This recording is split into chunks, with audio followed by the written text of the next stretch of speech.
Okay, we should be good to go. Thank you.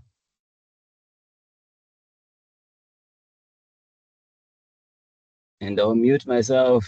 Thank you so much for joining the Q4 Roundtable from the Africa Quantum Consortium with your hosts, Temi and Sierra. And I'll be handing over to them. Today is the day we celebrate the women who have been pushing quantum across the world. People in this room know what has been happening and they've been on the front lines. And we're looking forward to hear their story, to learn from them, and to have a great day together. Thank you. Over to you, Temi and Sierra.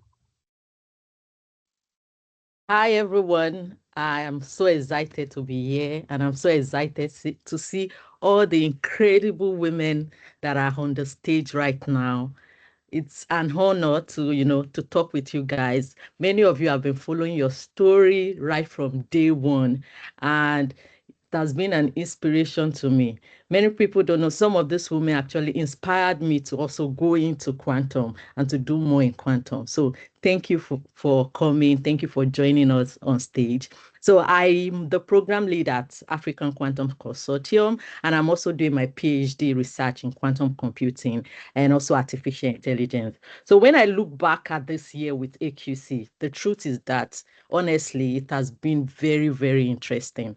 We launched in just few months back, and even though everything has not been perfect, but it has been so much interesting and exceptional because we've been very intentional about a lot of things. And that intention shows up in how we interact with other people, with other organizations, and how we do what we actually do. So when people ask me about AQC, what is it really about? What's the consortium about? I usually break it like in a simple way that first, we connect Africans working in quantum across the whole continent and diaspora so that we all are not building alone. We know each other, we can talk to each other, we can network with each other and build interesting quantum solutions with each other. Second, AQC creates spaces like this one where serious technical policy, business conversation can happen without any gatekeeping.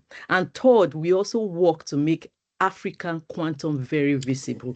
We don't want what happened with AI to happen with quantum. We want to be able to, lead the space in quantum, not just as a side note, but as part of the global conversation. And over the past years, AQC has already done that. We've done that, and even we surpassed our expectation without funding and without even much resources. We've been able to give in our best and do exceptionally well. We've brought in African researchers, founders into global rooms from the IEEE Quantum Week to different spaces all over the world. And we've made sure that African women are not just present, but they are ahead. So, and this table the roundtable is just an example of what we do. And this room is full of women who are actively building in labs, in startups, in banks, in classroom, in policy room. And oftentimes we are all managing life at the same time. We have children, we have husband, we have a husband, we have, work. We might even be doing many things at the same time. So, and we've been able to, put all this together and still be exceptional in our field. So let me just say this expectation before we go further. It's not a webinar. There are no slides. We don't have any keynotes. There's no pressure to sound perfect. You don't have to be perfect. What we care about today is, honesty. What has worked for you? What has not worked for you? What do we need to do next? How can we support other women in the space? How can we support the future generation, young girls? So don't think about this as a formal panel or maybe a strategic conversation that needs to, you have to be perfect, speak, elegantly. No. I want everyone to be relaxed, purposefully. You have to speak as if you're just showing up who you are. And we want the participants that are listening, ask questions, talk about your story also, leave a comment in the chat, tell us where you are joining from, take a screenshot, post online, tell everyone what we're doing right now, talk about the women you've met today, their story, how it has inspired you, and just warm up yourself to learn a lot from everyone. And I'm so excited to be here. Thank you, everyone. So over to you, Sierra. Thank you, Temi. Hi, my name is Sierra. I'm the Director of Strategic Content at the Quantum Insider, and I am incredibly excited to be here, especially among so many inspiring women. When I was a physicist, I often felt like I was one of the few women in the room, but Quantum is full of very inspiring and motivating builders and creators in this space. And also with AQC, who's really acted to unify the efforts across the entire continent of Africa throughout this entire year. It's been very inspiring to see. So thank you so much for having me. And I really look forward to these conversations. And starting off to really keep the energy high and get everyone acquainted with each other, instead of relying on standard bios or standard introductions, we're actually going to start with an icebreaker. So for each of our guests that are here today, we are going to go around the circle, and for each of you, please unmute, state your name, your city, and one word answer to this question. If you had $10 million today to put towards the development of quantum technology, where would you put it? Would it be hardware, talent, or startups? And Stephanie, you're first on my screen, so if you would like to go first, and then everyone can jump in from there. Awesome. Hi, everyone. I'm Stephanie from IBM Research here in Johannesburg, South Africa. And I'd probably put it to talent. Yeah.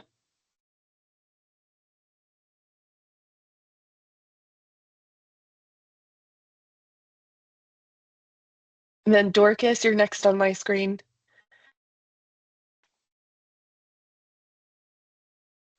Hi, I'm Dorcas from Ghana, a faculty member with the University of Education, Winneba.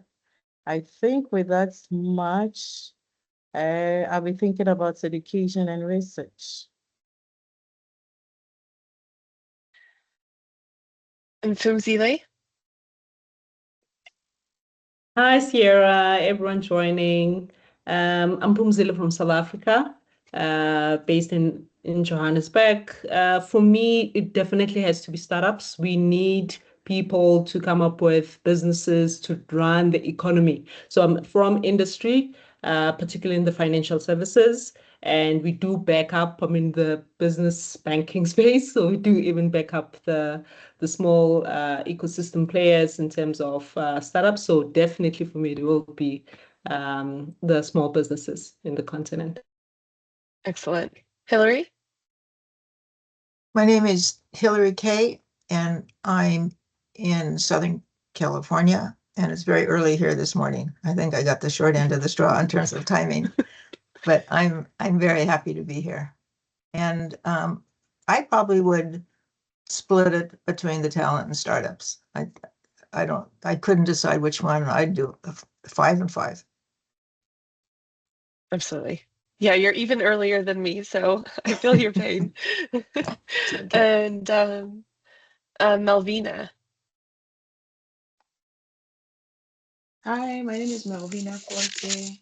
I'm in Troy, New York, and I think I'll go with startups as well. Just seeing new companies spring up doing innovative things in society.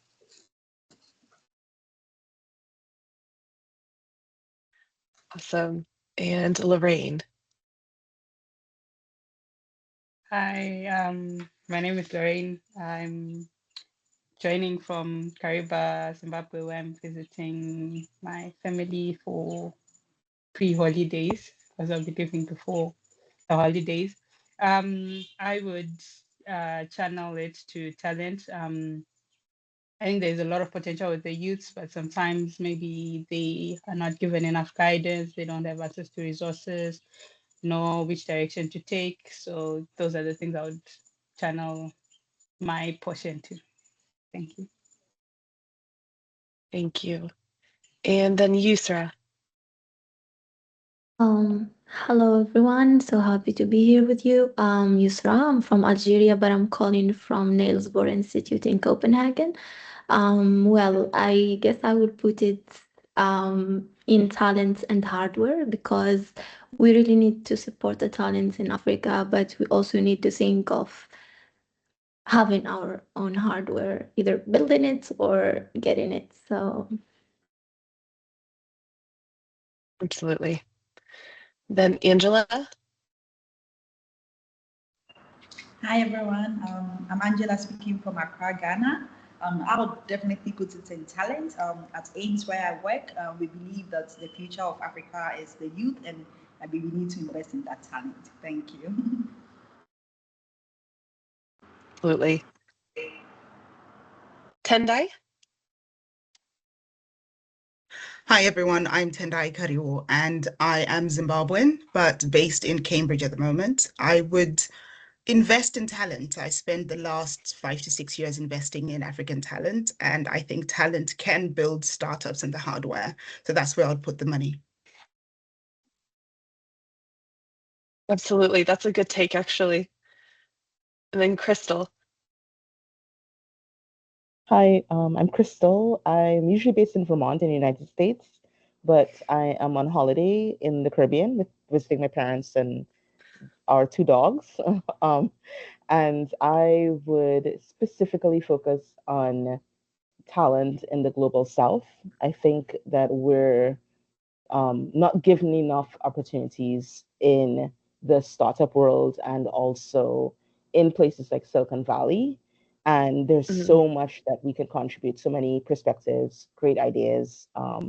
So yeah, that's what I would do. Awesome. And then do we have Usul? I don't see you on my screen, but I want to make sure that we do get you in there.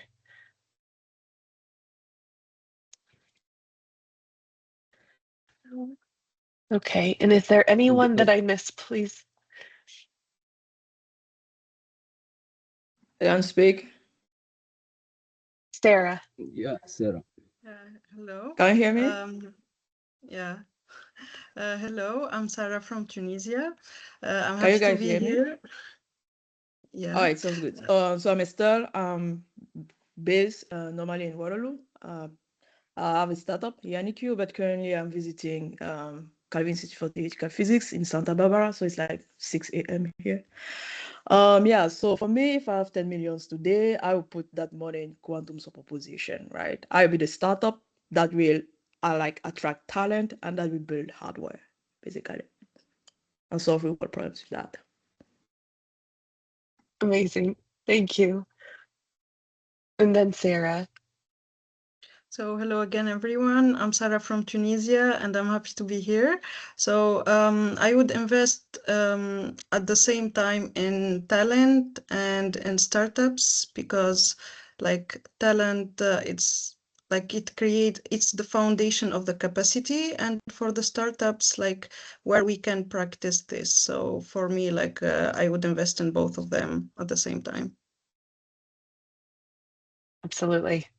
I like that we had several people that definitely wanted to advocate for putting the money across multiple of these buckets, which I understand it is definitely a hard question to answer. Thank you for all taking the time to do that so our audience could get to know more about you, where you're from, and also where your focuses are.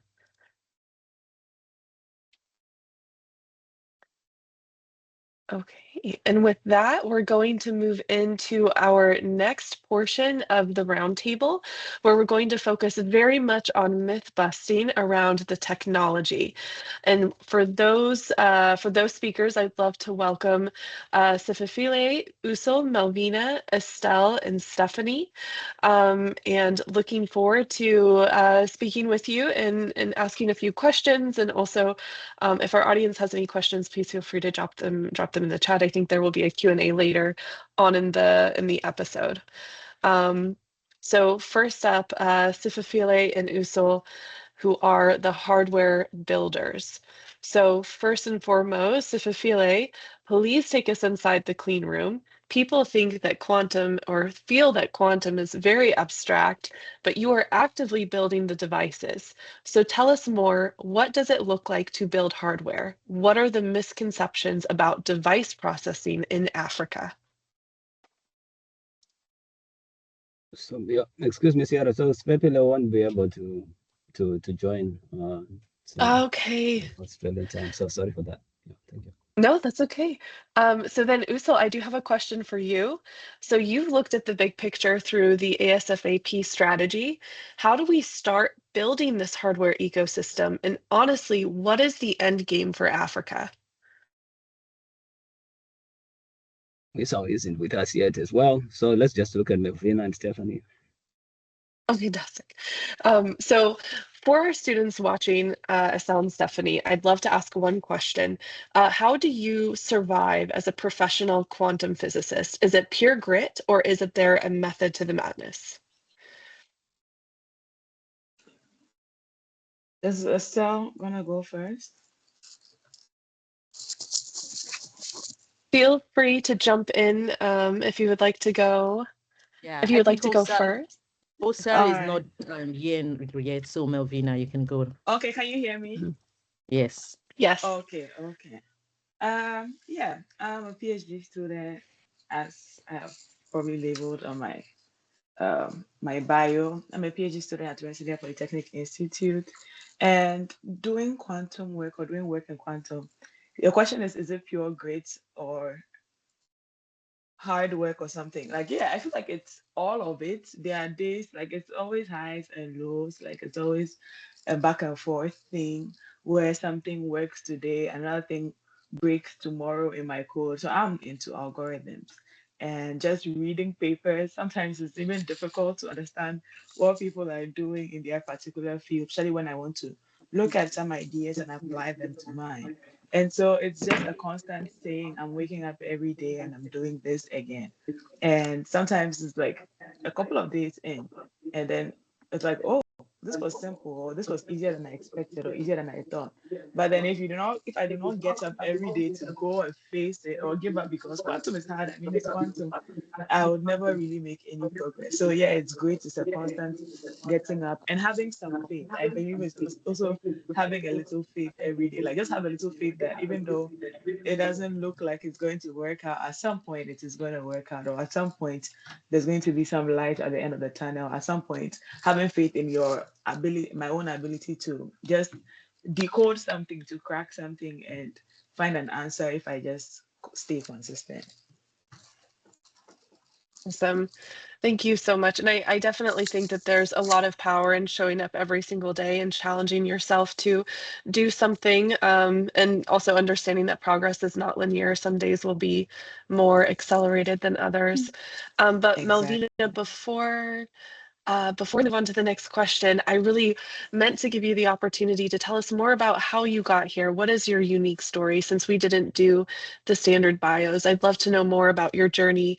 And then would you consider it, were any parts in there luck, or was it really the power of saying yes when opportunities looked intimidating? Yeah, so I am a PhD student currently. I started as an undergrad student back home in Ghana, Kwame Nkrumah University of Science and Technology, and I did I was an aerospace engineering major, and I liked some courses like fluid mechanics, aerodynamics, propulsion, just a couple of aerospace stuff. And I was not I was not a computing person to begin with. To talk of quantum computing, I was just like knowing my theory and writing exams in paper, homework in paper, and all of that.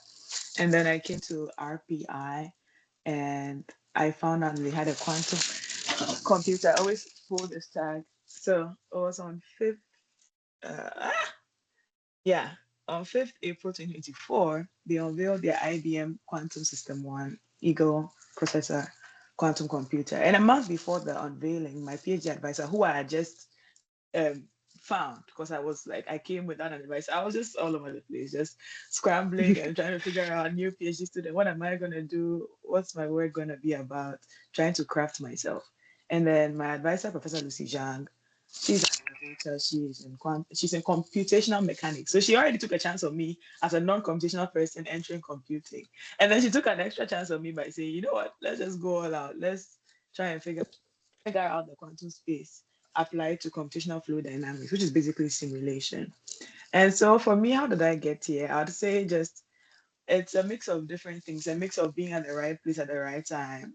I would just say like it's that kind of I don't really, I'm not really, I won't say a luck, I'm not a luck person per se, but I'll say more of like just God and me being placed at the right place at the right time. There's like divine orchestration or something of the sort.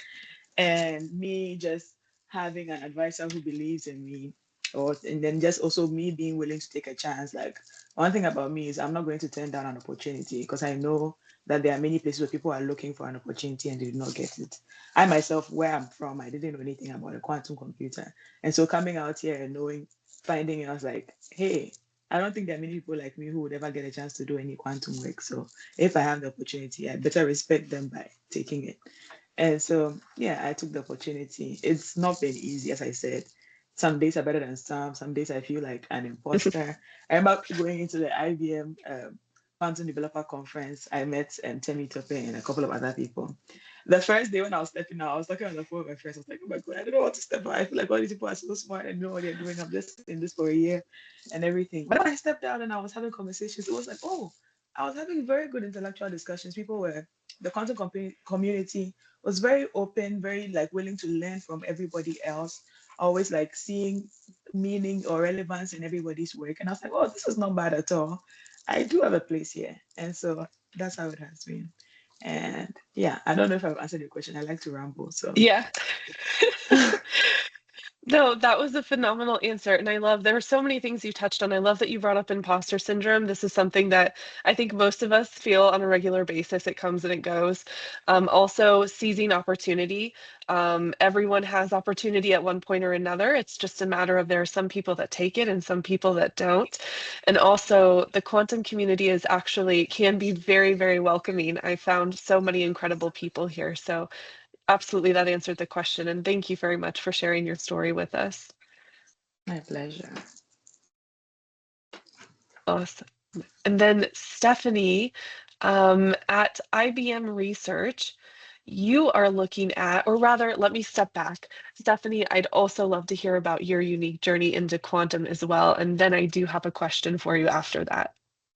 Awesome. Thank you so much, Sarah. Hi, everyone. I'm very, very happy to finally have made it to this roundtable. It's been a very busy year for quantum and for the International Year of Quantum. And I think everyone just really stepped up to the plate, being part of all of the many initiatives that happened. So, yeah, really happy to be here.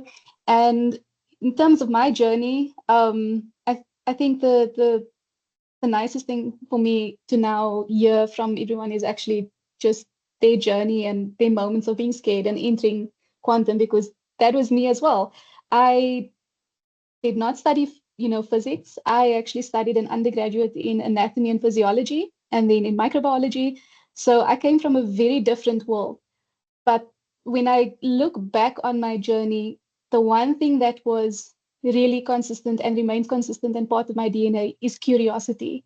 That was the one thing that really just actually shaped my path into quantum, because as I progressed out of my undergrad, I was seeking what is the next technology that's going to take this skill that I'm learning to the next level? What's going to differentiate me from, thousands of people who are doing the same type of work that I'm, currently learning?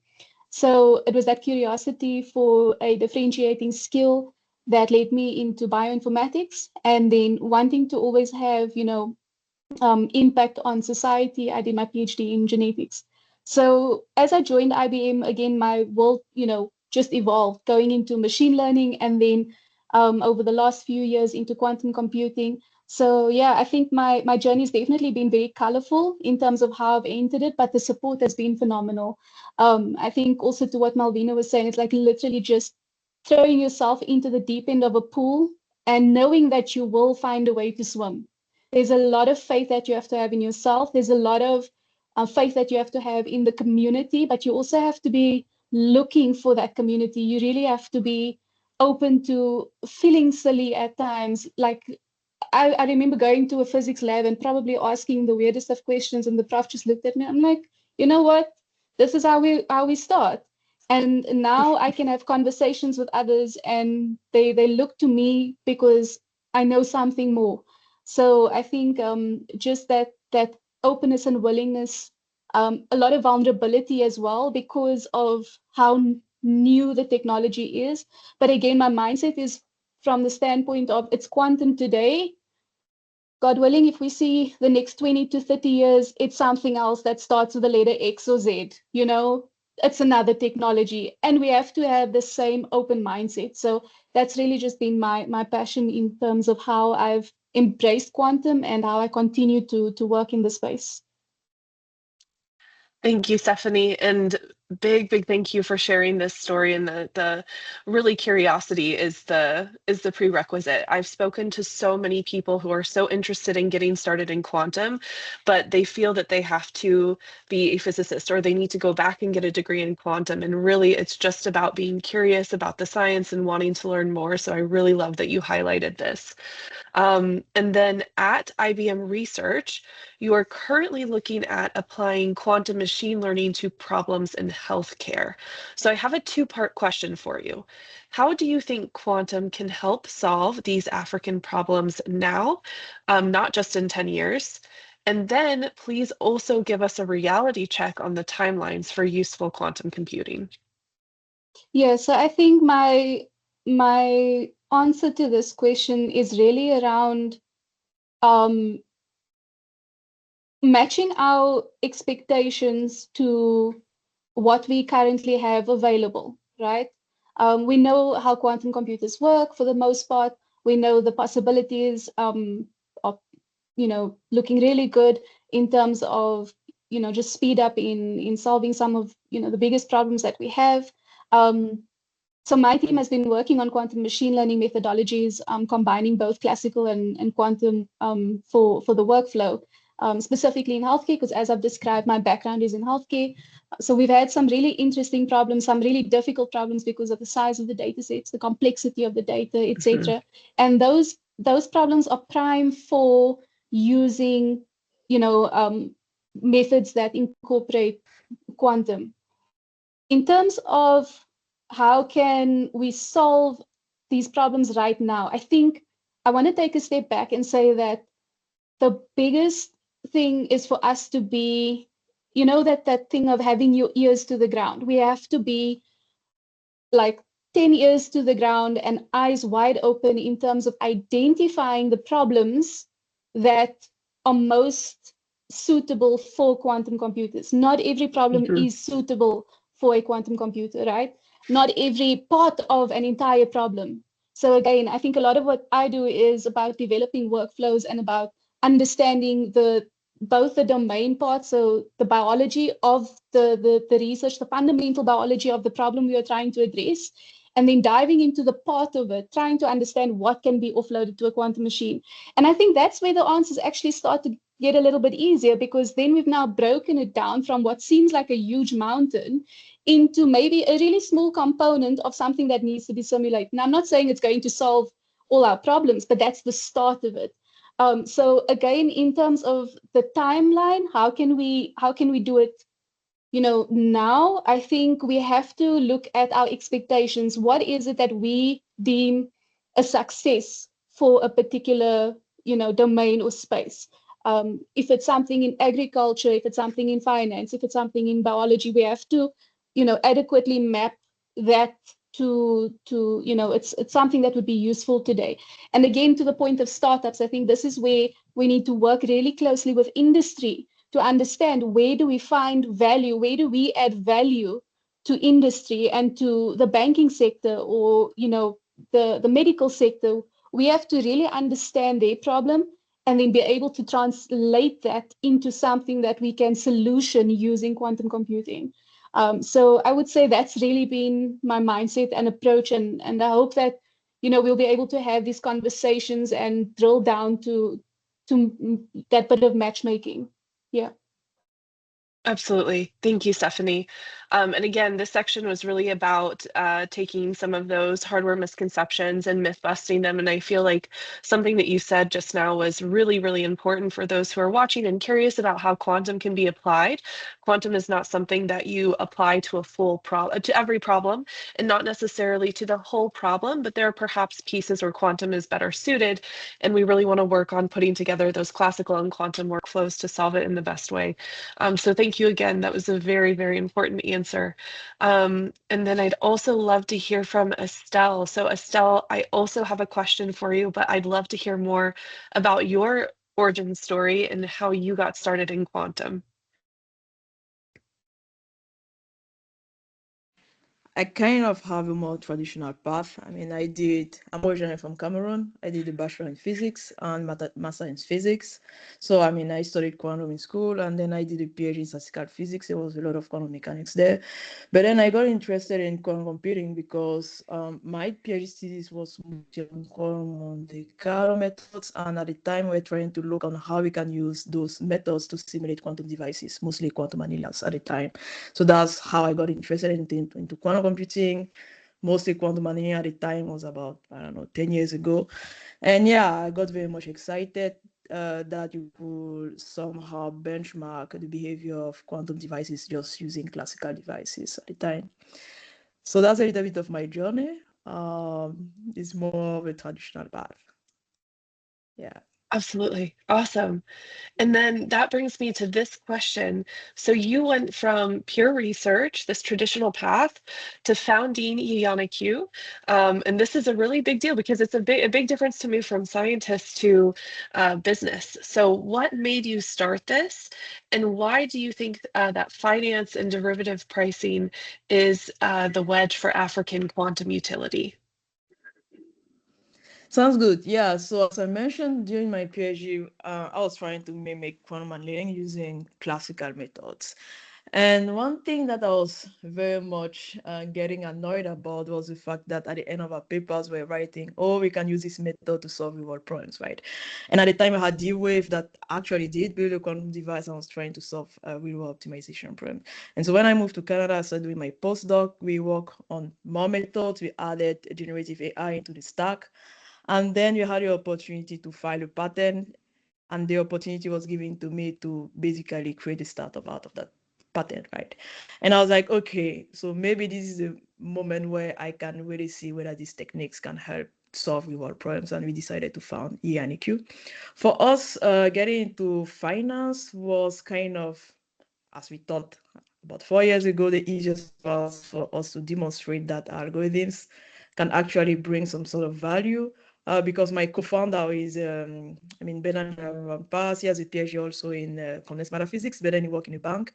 So the fact that he worked in a bank, he was more aware of challenges that banks were facing. As people mentioned before, you indeed need to find a real-world business application for this kind of methods, be it quantum or quantum inspired, right?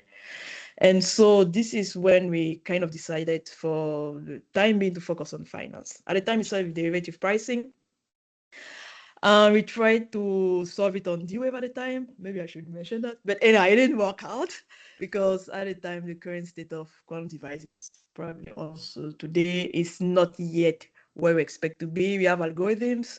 So there's kind of a divide between the theoretical algorithms. We know Shaw algorithm is going to give you an exponential, speed up, but then there's a reality. Can we actually run Shaw's algorithm on current devices? The answer is no. We don't have speed up. But whereas, so when you have a startup, you need to look at the problems that we have today, right? Can I solve a problem today with the technology that I have today and bring value? So it's kind of a little bit different from an academic mindset or maybe a big company mindset. So as a startup, we had to pivot into a problem that we feel is more important today. As far as Africa is concerned, is finance the best application? To be honest, I don't know. I'm not sure. For me personally, I'm a little bit biased because my company is based in Canada and most of the West is trying to demonstrate utility, right? Quantum utility. Definitely, we can do that from an African standpoint, but I feel like we need to think about the problems that matters to us the most, right? Is it demonstrating quantum utility? On finance, maybe yes, maybe not, right? So I guess we need to define our own narrative, trying to figure out what are the problems we care the most. Is it building talent, first of all, which I tend to believe probably for a long-term goal of being independent as far as technology is concerned, be it in talent and hardware, and having the whole ecosystem of quantum. In Africa, I really feel like probably investing a little bit more into talent is the way to go. But again, not everybody is going to be doing the same thing across the continent. So if people are, trying to have fun, trying to solve real world problems, why not giving a try and find lives. So that's kind of my answer here. Thank you so much, Estelle. And I feel that you really highlighted the difference between the academic mindset and the business mindset. So academic more around the curiosity and what is the extent of the possibility of the technology itself, whereas business, you have to be very much focused on what is useful now, what can we do right now to provide value. And I think that's a really important divide to be aware of. Great. So thank you all for these incredible answers and for hearing more about your stories. Before we move on to the next section, I do have two questions for you. One will be a bit more rapid fire, but before we go to the rapid fire one, first I wanted to ask if someone wants to lead and not follow, what is the one important question that African researchers should be asking right now, and who can help us answer it?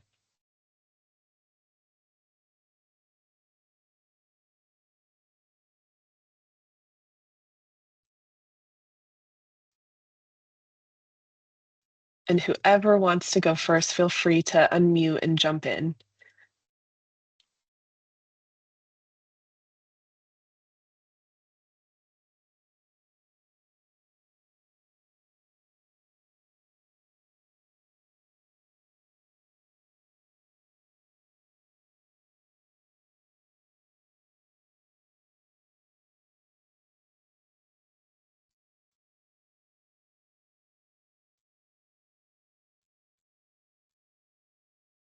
Anyone on this one? I can also move to the next question. Maybe I can go on this. Yes, go for it.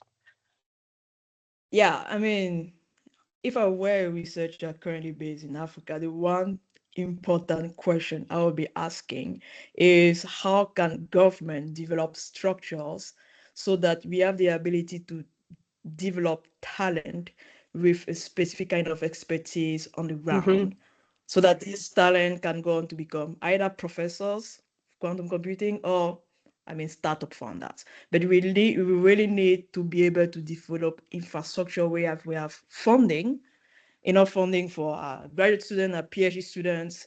We have enough money for them to be able to travel abroad, go to conferences and stuff, enough funding for compute, and yeah, enough funding for just them to blossom as PhD students, and then integrate them into the whole ecosystem of, I don't know, quantum advocacy, quantum industry, quantum science. That's where I would think, like, really infrastructure. Absolutely. Yeah, absolutely. I think that's a great answer. Sorry, maybe if I can just add to that a little bit. I think the one thing that we should always really consider and really maybe just be asking is, to Estelle's point, how do we ensure that as a continent we have processes in place to retain the talent that we are working so hard to develop? I think that is so critical. I think there were many factors at play that has caused for many of our top, or even just people working in tech, leaving the continent for good reasons, for their own reasons, which is fine. I just feel that with quantum, we need to have an environment. It's going to take a lot of hard work in terms of industry, startups, government, NGOs, everyone working together to ensure that the continent is ready to support. I think we are doing a lot in terms of supporting the upskilling of, those who want to be in this space, but the retention of the talent and the skills. I'm not saying don't travel, I'm not saying don't travel, but I think there should be travel with purpose to come back. Travel with purpose to ensure that the next generation of African researchers receive that skill and talent. I think that for me is something we have to ponder on deeply about and really figure out what is the plan for that, like a 10-year vision at least. Absolutely. Absolutely. Also a really great question. I think these two very specific things are things things that I have heard over and over again throughout the years. One, we need the government support to help support the infrastructure, to create the infrastructure. And then also, how do we solve the challenge of talent going abroad once they've received the education, so that there's the ability to create sovereign capability. So very, very great answers. And then with that, Melvina, did you want to add to this question?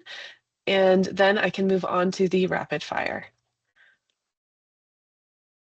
Well, for me, I'll say, I think you've all probably already said it, like the education bit of it is very important. As someone who didn't know anything about quantum before I came here, and I realized that, oh, people who are my age when I was in undergrad already know this stuff. People in high schools are even going for quantum computing summer schools and camps and stuff like that. Definitely having the kind of exposure, like even from the high school level, I feel like it doesn't have to be super expensive to do something of the sort in terms of even teaching the basics, like the applications of linear algebra, teaching them just like all of the stuff, like having some block sphere models, teaching just to open the mind or just create some form of awareness of the fact that there is this field so that someone can even aspire to be something in that. Because I don't think when I was thinking about the things I wanted to be, I even thought for a moment that something related to quantum computing would come in. Of course, I'm not saying someone should base their whole future career on quantum computing, but just to know that there's something of the sort to explore, to probe when you go into the university. I think that's something that, like, just a bit of it in curriculum, like just not too much, because not everybody's going to go into it, but it's a bit of it in science or computing curriculum, in engineering, a topic on your, at least an elective to pick and to just study and stuff like that. We can definitely do in our home countries. Absolutely. Education and awareness are where it starts, where you can start to create the curiosity.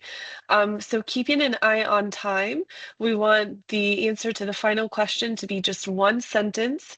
So for each of you, what is the one hardware or resource advantage that Africa has that you feel the rest of the world ignores?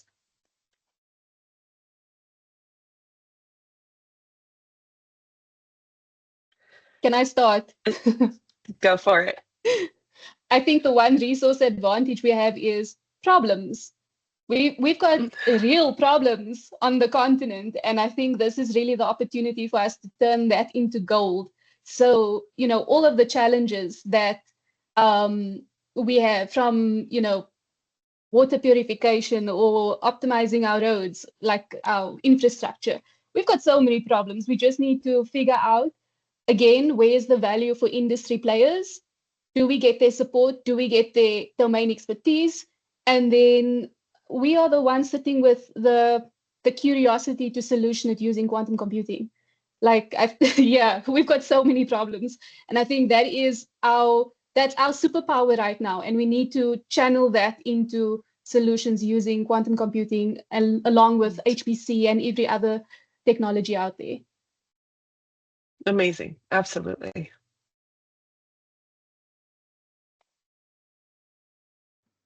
For me, I would say the most important value Africa has right now is its youth.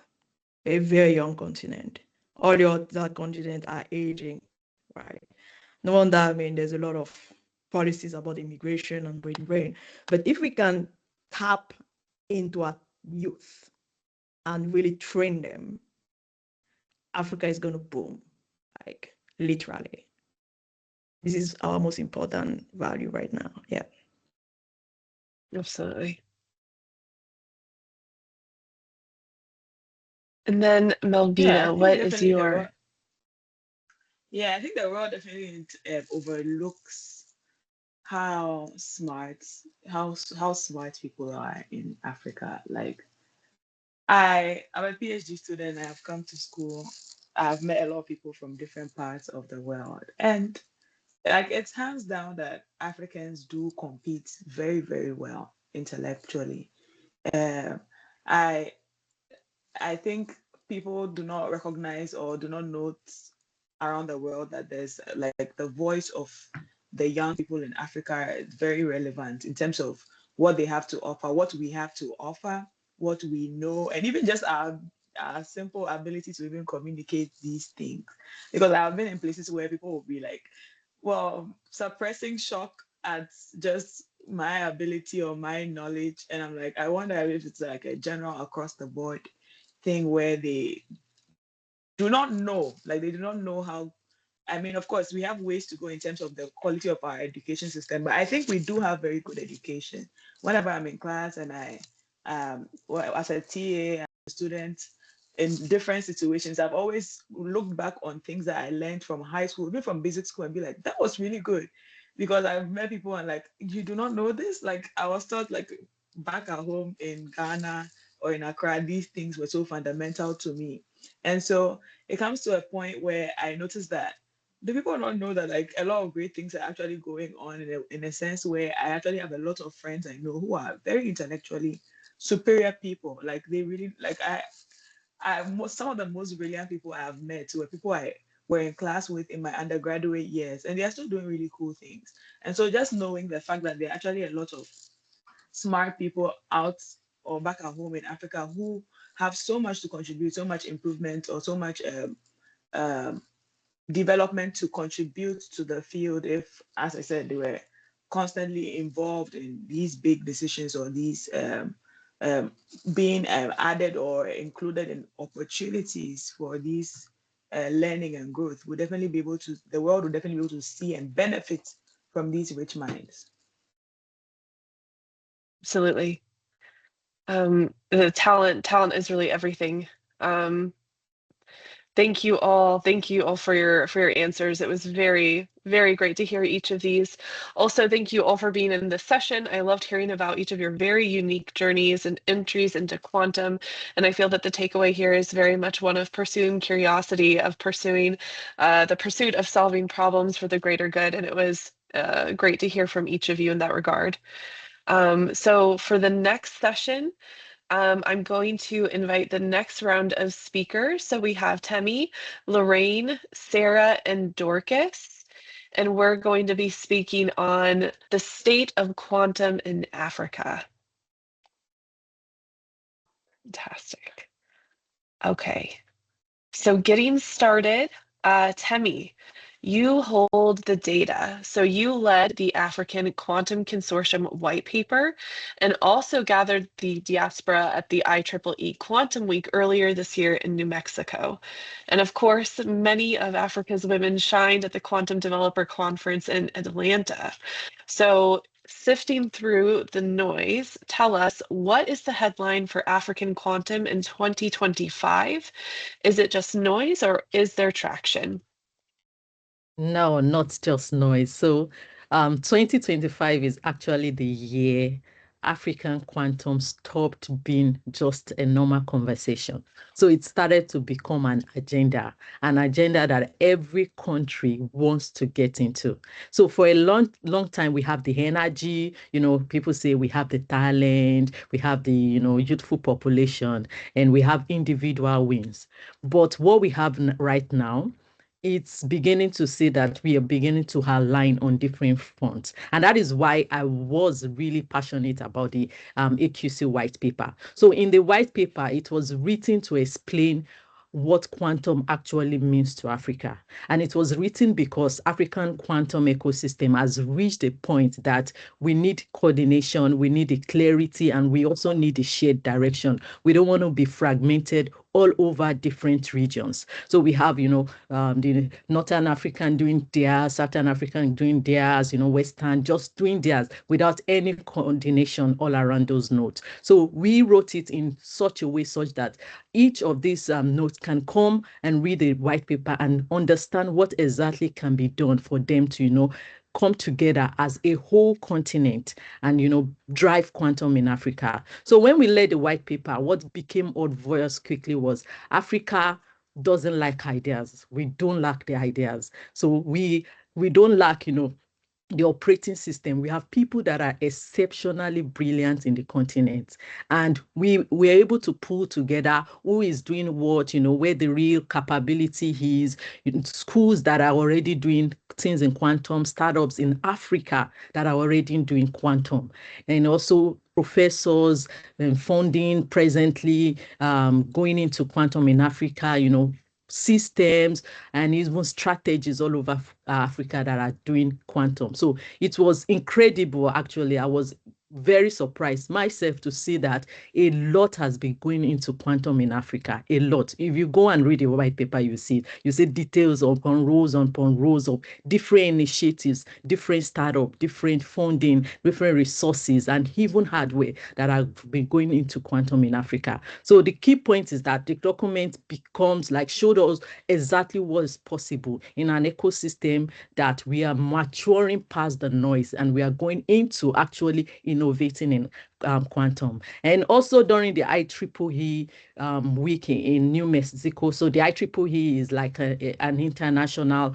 conference where quantum, researchers and also policymakers and many other people involved in quantum come together, present papers, talk about quantum in the whole, in the whole world. So there we showed that Africa belonged in quantum. We had our whole session where we talked about what is possible with quantum and what we are doing presently. We were talking about how can we coordinate African position for quantum in Africa, and also had the IBM Quantum Developer Conference. It was incredible. It was much more relaxed, and I was able to meet, a lot of friends like Bevina and many of these ladies that shined. So I was surprised coming there. I knew some people were coming, but I wasn't sure. So I was surprised when I got there, and I saw that, we had even a lot of African women, in the space already doing important stuff in quantum. And most of us were there to present our work. A lot of us won awards, even during the hackathon, and also many of the social awards. So it was very interesting. And the presence was very clear that we have moved from being, placed behind in a seat to actually being asked, what we want to build. The conversation was different. There people were saying, we see what you're doing with the consortium. We've seen your work. There were many people who want to talk, want to interview. There were people that are asking, what do we want to do? What can we do for you? How can we collaborate? So it was interesting. The whole conversation has changed. It's no longer, okay, do you want to learn quantum? Do you think you want to go into quantum? Is now, how can we collaborate? How can we build something together in quantum? So that was so interesting to see. That's phenomenal. That's very, very phenomenal. I also think it's great because there are so many ideas out there. It's easy to have an idea, but I love that AQC is very much focused on bringing the ideas together and then pushing forward the action piece to actually bring those ideas to life. And Temi, before I move on to the final question I wanted to ask you, I've actually followed you on LinkedIn for a while. I love your stories. I love seeing your posts. I'd love to know more. How did you get started in quantum? What is your unique entry into this space?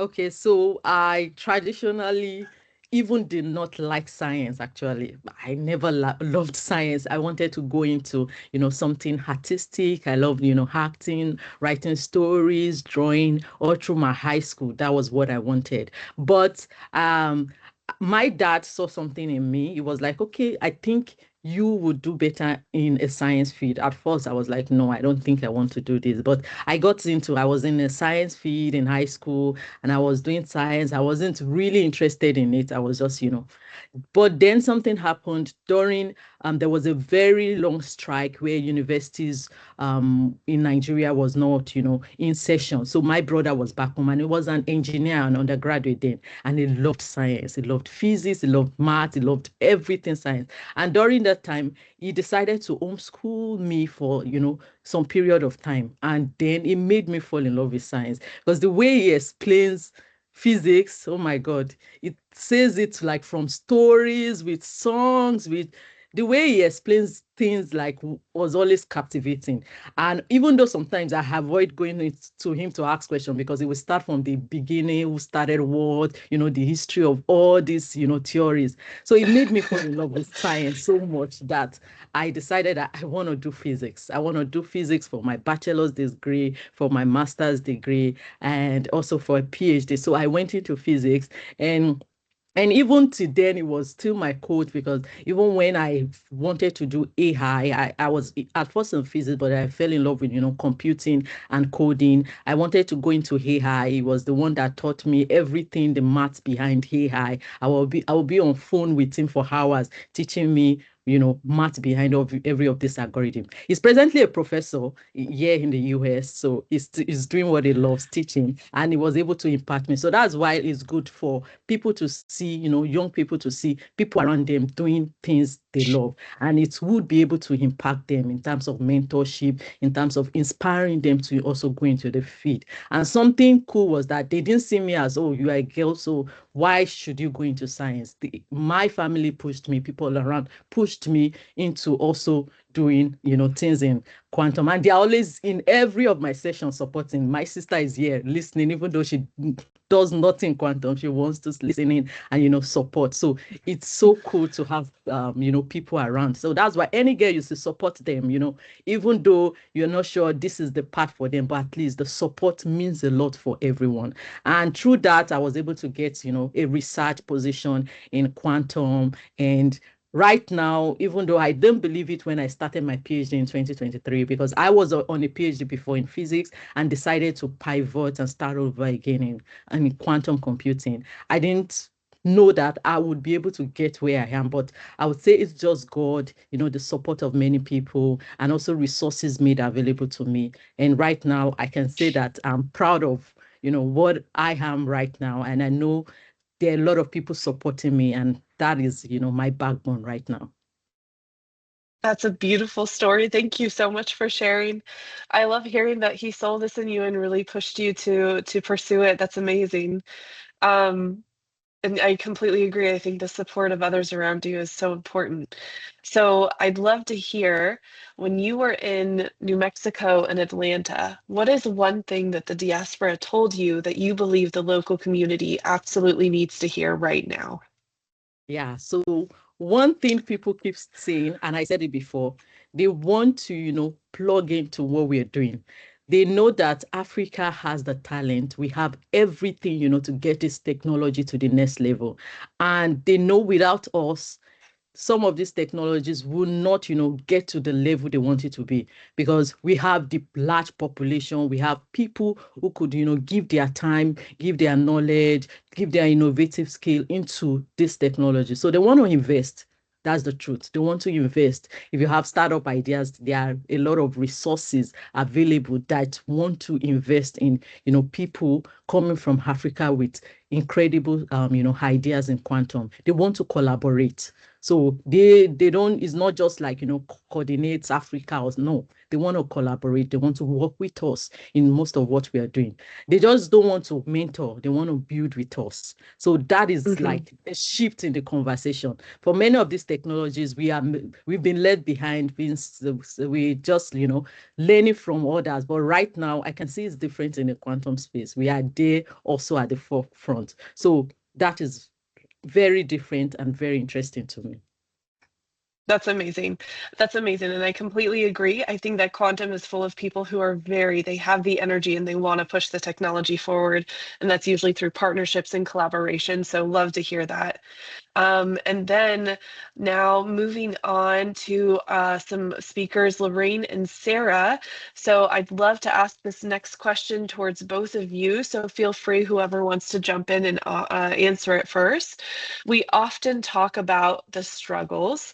So for this question, try to bar modesty. What was the single biggest win for you and in your region this year? So really brag about yourself and your people. Okay, so can I go ahead? Yeah.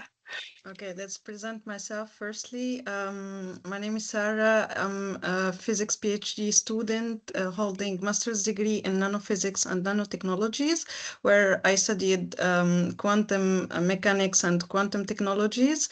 However, my research is in biomedical physics. It's quite different from quantum physics as it deals with the practical medical applications. However, beyond my research, I'm active in building the quantum community in Tunisia and across Africa.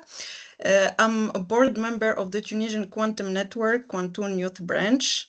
So for me, like the biggest win for Tunisia this year is the growth and the impact of our network. It started like an idea from our professors who are the coordinators of Quantum in 2022. And for now, like it was with the goal of giving people like who are interested in quantum space, you know, to learn, to contribute, and to lead also. However, this year like marks our third year of activity, and we have been successfully organizing events. For example, this year we have been we have been organizing 4 events for the International Year of Quantum. Also, like we had over 140 participants, and like we have built a great community of 25 members. So for me, it's a win to see more people who are interested in quantum technology and to learn more about this from just like small idea of creating a network. Here we are with more people. So for me, it's the biggest win, you know. That's phenomenal. Thank you for sharing.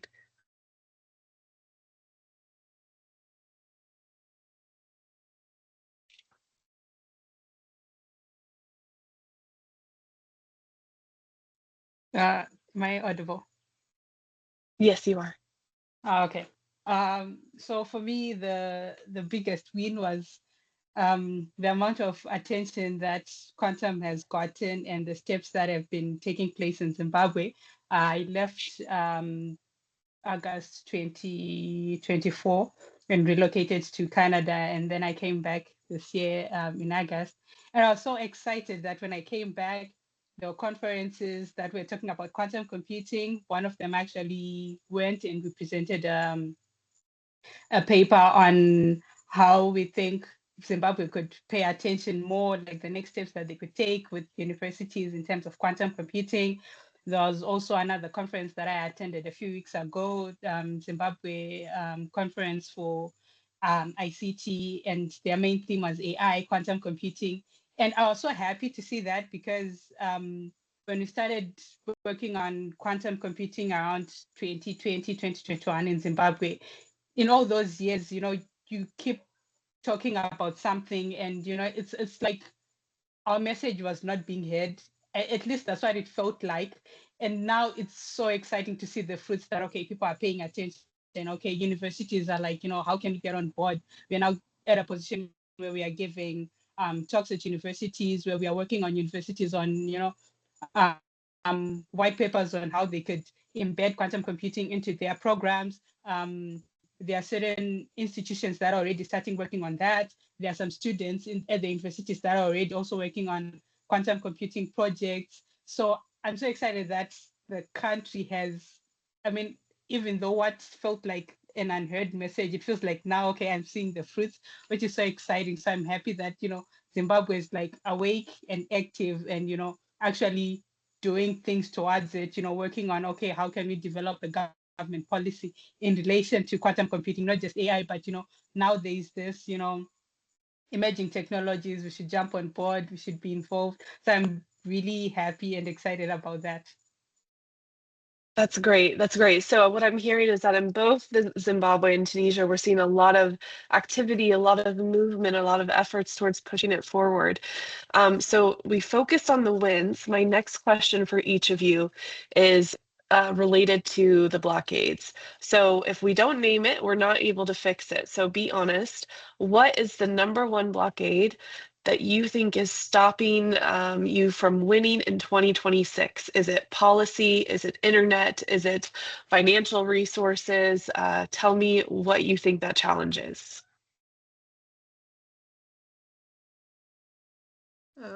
To be honest, for me, like I think the blockade in 2026, it's funding, because like we have talented youth and great ideas from people, and you know, people, they are excited about quantum technologies, but without enough resources, resources, we cannot do a lot, you know, even like for organizing events, it will be always difficult, you know. So it's always important, funding. Absolutely. Yes, absolutely. I would say, yes, internet connectivity plays an important part, and so does funding. But I feel in Zimbabwe, at least, the lack of policy, I feel like without policy, sometimes activities seem to be individualized when we could have a policy that helps us do things as a united front. So I feel if there's no policy, some things might then have to sort of like depend on individual ability when things could be, you know, done at as a united front. I feel like it also limits in terms of funding, because I feel with policy, then we could have like an institutional strategy or a strategy to follow as a country that could help us know what we want to aim by, what are the next steps, what are the steps we should follow. And I feel that government backing is also important. So when we have a policy, we can get government backing. We can also get, you know, sponsors. So that helps with the funding. The challenge is already there, is what has been mentioned. So, you know, with the policy, I think it helps create a better path to be followed in terms of the quantum success of the country and continent at large. Absolutely. And often with policy, we see some sort of funding arm as well. So very much that infrastructure from government, from leadership is very important. Thank you both for these answers to understand more about wins and challenges, especially focused on the regions. Before we move on to Dorcas, I really wanted to give you briefly, each of you, time to tell me how you got started in quantum, to just give us an overview on your entry into quantum.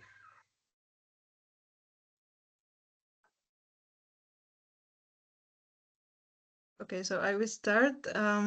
As I said before, like the idea started with my professors, who are the coordinators of the Tunisian Quantum Network, Quantoon. So they gave us the opportunity to start leading like a community of youth. So they gave us the hands, you know, and they said, go ahead with it. So that's what we started to do since 2022. We are organizing and implementing our efforts in creating a community with this. And also, like, I think because the 5 board members, we have studied like quantum physics and quantum technologies, like quantum computing. So we are more implemented with this. Like we are also enthusiasts about this, and we want to build the community in our country, since like it's not developed a lot in this field. So that's what we wanted to do, and that's how the community is created since 2022. So for me, it was a long and winding road, which I was shortened, but the goal was to be an accountant, credit the giver, debit the receiver. And because my dad is an accountant, my sister is an accountant, so I thought, okay, that's the path I want to take. So I made sure throughout high school, where we initially make a decision whether you do sciences or otherwise, I took up accounting, and I also did computing because I thought, it's interesting. So when I got to university level, accounting rejected me and I didn't do so well in accounting, but I did well in computing. So I was like, okay, I'll do computing. So I did my bachelor's in information technology, and through a friend, she told me, oh, there's One Quantum Africa, and so there's like things related to quantum and it's techie. So I thought it'd be something of interest to you. I joined, did some workshops, hackathons, and now I laugh about it. I cry out because I have no physics background. My whole life, I did 2 years of physics. That was the first and second year of high school when it was compulsory. After that, I did subjects more related to business studies. So at some point I did cry when I was learning about quantum and superposition, because I thought this is too hard, and how do people do this? And it was fortunate enough that like what was mentioned, the community supportive, and I had a good mentor. And also, like we all struggle, just power through it, you'll be fine. Because at that point I thought maybe this is the end of the road for me, because I couldn't understand things. I couldn't understand superposition. I couldn't understand what is meant by qubits. I was trying to juggle so much, but I powered through it. And, like the power of community, I got support from so many angles. Sometimes you need something explained to you in 5 different versions before you get it. But I did get it, which I'm happy about. So after that, I became active in the community, doing hackathons, doing online courses, volunteering as a mentor also, because I really learned it's really important to have a mentor, because sometimes at that point when I felt, okay, this is difficult, I can't do this, if I didn't have a mentor, if there was no community to tell me, no, people struggle and it's okay, it's like you get past it, I would not have continued. So for all other people who have struggled also, like I've been through there.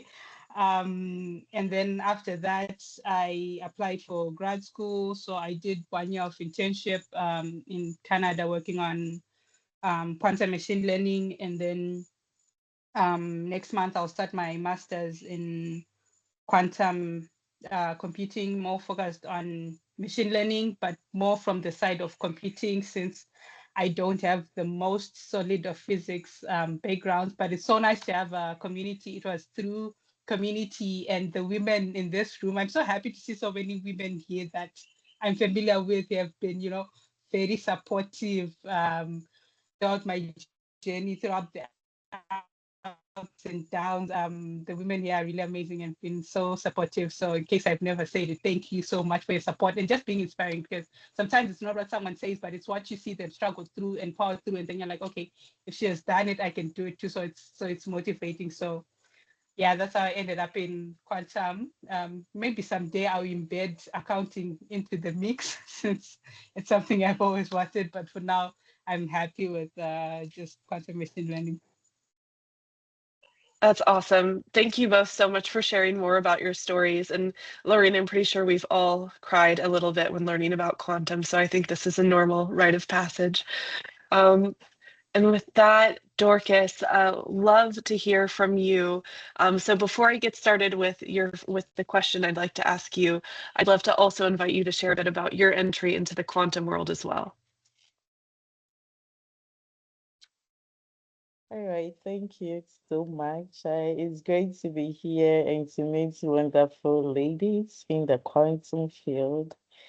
I think for me, it started from my undergraduate studies because I did physics. So in third year, I was exposed to quantum mechanics. So, and what I was always interested in was the mathematics and physics. So, I mean, when quantum came in, I was just so excited about it. I just said, voila. But then it wasn't computing. It was just the abstract part. So from there, it has always been abstract until 2020 when COVID came in. So I participated in the Cascades Global Summer School. And so that was my first exposure with quantum computing, though I did have some basic background in math and physics. But then that was where computing was coming in, because I also love the abstracts, and computing was hard, coding is hard. So doing these things, I mean, I just thought, wow. But then I kept going. So after the Cascades Global summer school, I also met a community, One Quantum Africa. So I met Farai, Lauren. Everybody was so excited and all that. And that kind of excitement alone, I think, gave me more inspiration. It motivated me as well. So the next step for me was just think about how to make impact. And in wanting to make impact, then you want to learn as well. So you get to learn more, then you get to teach and reach out to other people, being a mentor and inspiring them as well. So, but then during that period, I guess I was still doing abstracts. I never gave up on doing pure physics until I went to Canada and met Barry Sanders. He asked what I was doing, and I remember he said, he made a comment. I guess it's going to take you so many years to finish what you are doing because that is so pure. So then he asked, what about doing some quantum computing? How about looking in that direction as well to see if you find something interesting? So then I just went to read around to see where I could fit actually and what I can do as well. So the journey has been great for me. It has been great to see me grow and to see me where I am today and connecting with a lot of people. I think that it's good and I'm happy about it. You can't do the computing without math, the foundation as well. Maybe people think that you can do the compute, but you need to understand the mathematics behind some of the things that we do, and it makes you really appreciate it more as well. So that has been the journey for me. And I think I'm still on and I'm taking a new challenge. And now actually going into quantum algorithms for material science. And I'm happy about it. I think I'm beginning to discover myself more. That's amazing. I love to hear that. And this is great because this has been the International Year of Quantum Science and Technology. And that year is officially closing in Ghana in February of next year. So at your doorstep. So I would love to hear your thoughts about this. How do we ensure that this isn't just a closing ceremony, but how do we use it to really launch ourselves for the next decade? What do you need from this room in particular to make sure that we seize that moment? All right. So let me say congratulations to Africa. Africa, you've made it. And we are so proud of you. Yeah, because it's good to hear that the whole International Year of Quantum Science and Technology was led by Africans and the whole thing. Ghana pushed it, Ghana moved it. And it's great news as well for Africa. And I mean, for us in Ghana here, it's an honor for us. So I bow in an honor that the International Year of Quantum Science and Technology is, I mean, closing in Ghana, and we don't want to miss it. We are so happy. I guess most people in the field, not just me, are looking forward. And I believe that you wished as well to just be in Ghana for this closing ceremony as well. But with this closing ceremony, we are asking, what is the way forward? What is the future? How do we forge ahead? So that if you are thinking about forging ahead, then we need to talk about commitments. We need to talk about coordination, and we also need to talk about investments in quantum science and technology as well. So that for the scientists, from the scientists in Africa and in Ghana, we need to come together, just like AQC is doing, a unified national research agenda, a unified African research agenda is the way forward. so that we could have clear priority areas where Africa can lead, where Ghana can lead. Is it quantum education? Is it about safe cybersecurity? Is it in health applications? I mean, thinking about any of the SDGs, when these researchers come together, then we can identify what is realistic within 5 years or 10 years, and where international partners as well can also come in to accelerate our progress. Aside that as well, I mean, funding is very important. A catalytic funding mechanism is so important to move on, because we talk about startup, we need to fund them. If we are talking about talents, we need some funding for them. And more especially in terms of the hardware, then we might need a lot. And quantum innovation will not grow for us if we don't have that kind of capital. So we might need some seed for funding from our bankers and financial institutions in Africa here, so that if we want to compete globally, then the investment community must begin laying the financial groundwork now for us. Then, I mean, for all other stakeholders, we want to talk about building an enabling ecosystem. And in building an enabling ecosystem, policy comes in. With the previous conversation that other speakers had, then this is the time to also talk about policies in terms of emerging technologies. This is a time to talk about quantum workforce program for Africa and for Ghana. Then the infrastructure comes in, from labs to cloud access. Can Africa own its own cloud access? Can Ghana plug into its own cloud access without plugging into HPC in South Africa? So this also comes in as well. Then partnership with global institutions, we can also talk about that. So what we need from, I mean, everyone today is commitment to action. Commitment to action from all of us in the room. We have researchers, we have stakeholders, we have people in the industry in Africa in the room here. So we are calling on all to commitment to action, not just a passive support, but make active pledges.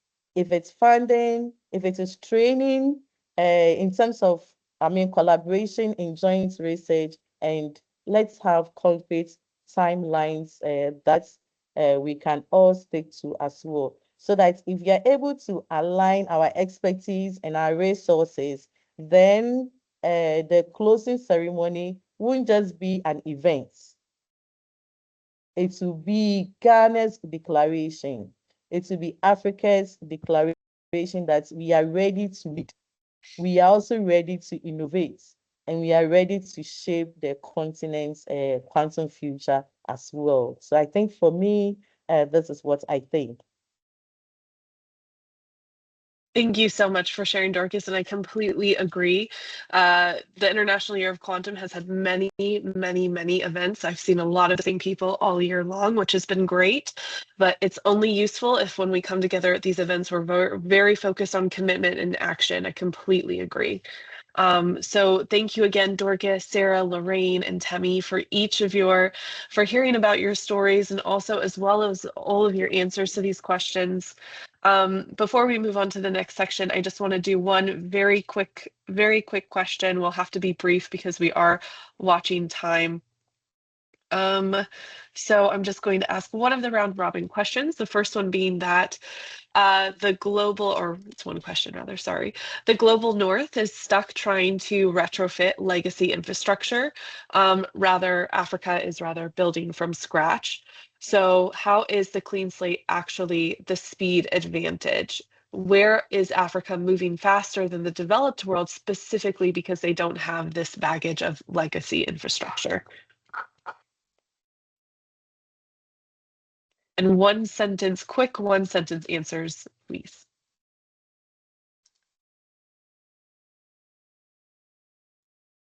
I could go. So I think what could be our advantages, maybe I would say history, what others have used and not worked, we could use that to our advantage and see what and know what doesn't work. So we are building on from there and hopefully you do better. Absolutely. Yeah, and I think from what Melvina shared, the talent in Africa is great. And we have the talent. And this talent is so resourceful for us. They don't have the talent. They don't have the youth as well. But we have the youth, we have the talent. So I think with this clean slate that we have, we can move in any direction that we want to as Africans. Absolutely. So for me, I agree with Dorcas. Like we are not dependent on all the infrastructure. So we have the flexibility to adopt new technologies, experiments, and build solutions. So yes. Absolutely. Awesome. Thank you, each of you, for sharing. And I look forward to seeing what you accomplish in the new year. And yeah, thank you again.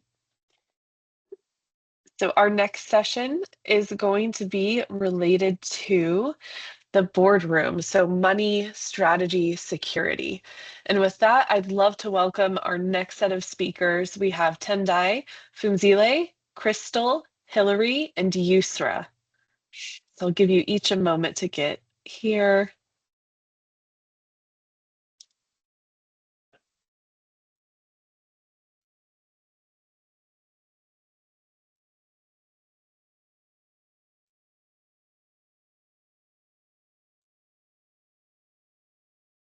Perfect.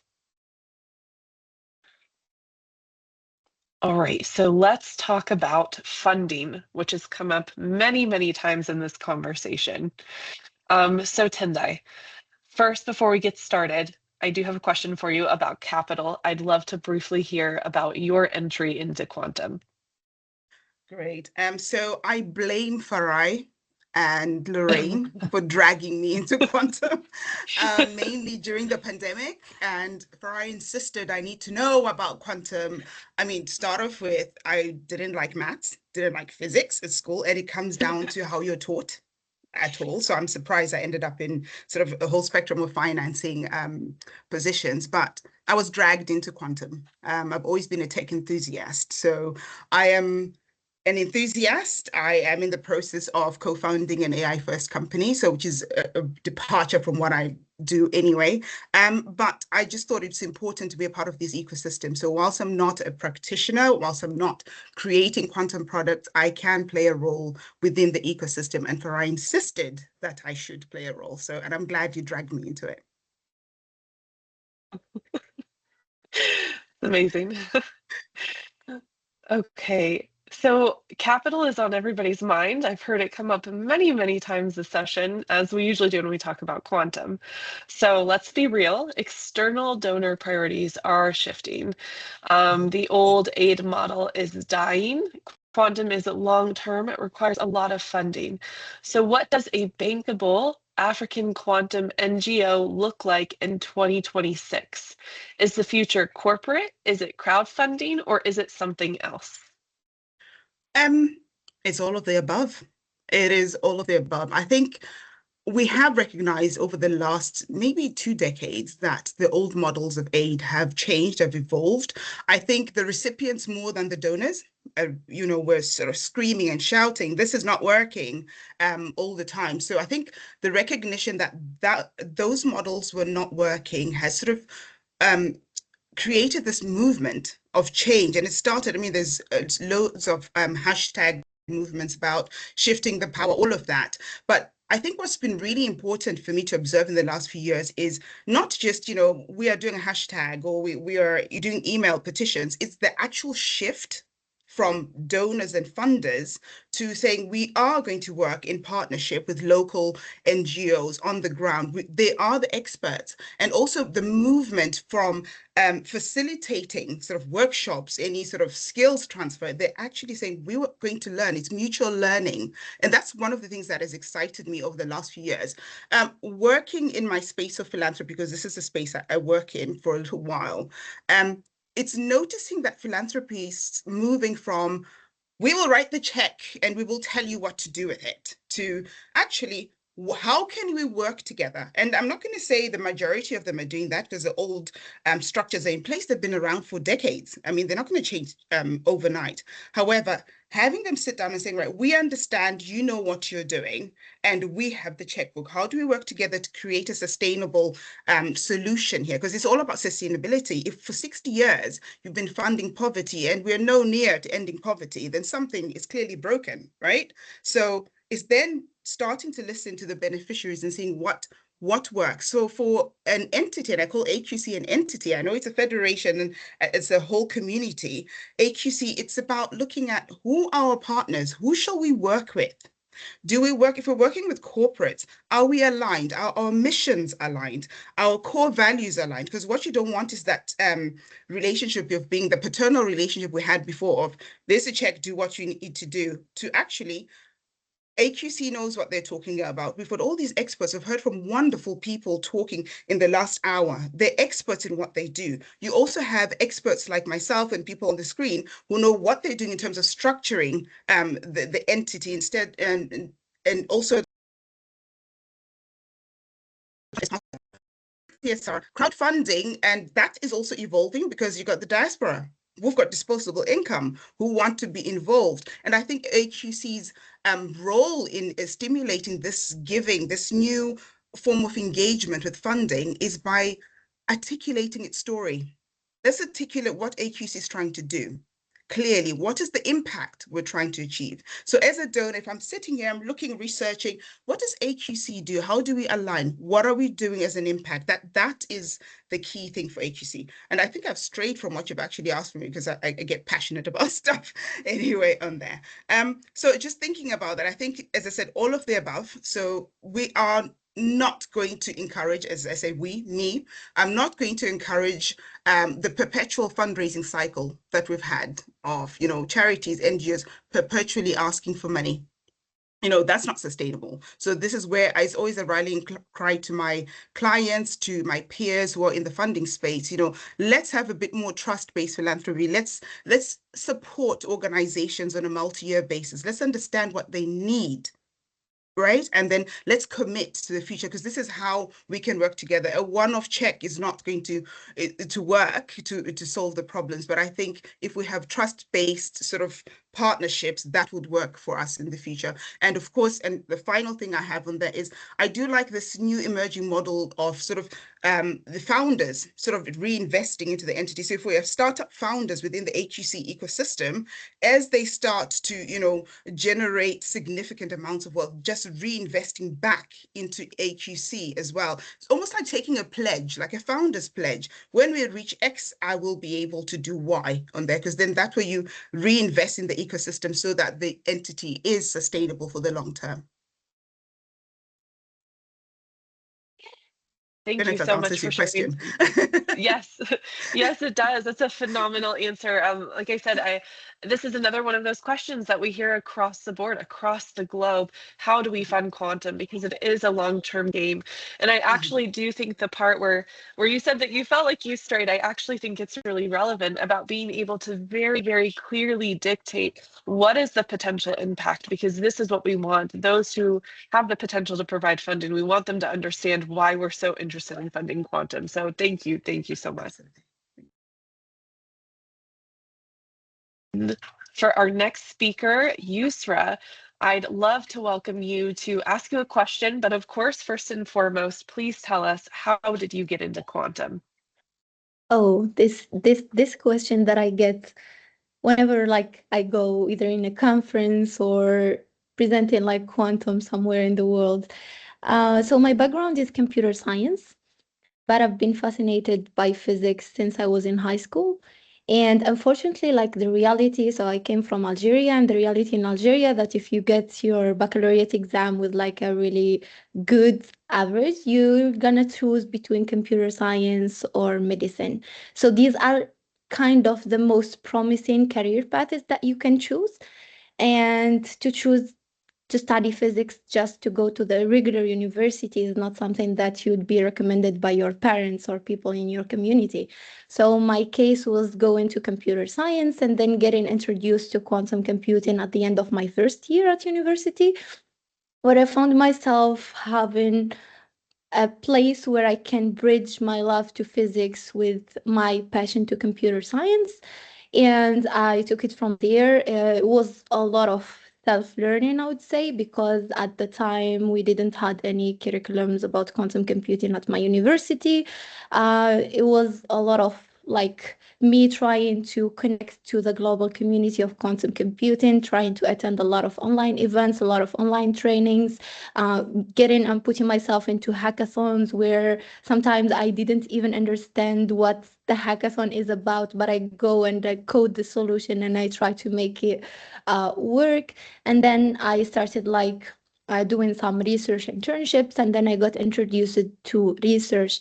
And now I'm doing my PhD at Niels Bohr Institute, and I'm like really happy that the office that I'm working on right now is like the office of Niels Bohr himself. So it's like when I look back, like starting from university that we didn't have any quantum education going around, and doing my master's and my engineering in quantum computing and quantum algorithms is really fascinating. And I always love to bring this like, so we had organized the first ever quantum computing hackathon back in early 2022 in Algeria. And I remember like when I had the proposal and went to the administration of my university to get like the access to host this event in the university, none of them wanted to do it because they believe that quantum has no sense right now. So how can we have a hackathon and let people code? And looking back now, I see like the student who participated in that hackathon, they started their career in quantum computing and they are doing right now research in quantum computing. So yeah. So it's always that small effort and that idea that you should believe in it and you should make it work wherever it takes, and then you'll see the fruits of it like in the coming years. Even if it's not like a really short term fruits, you're gonna see it like after a couple of years or maybe 20 years. Yeah.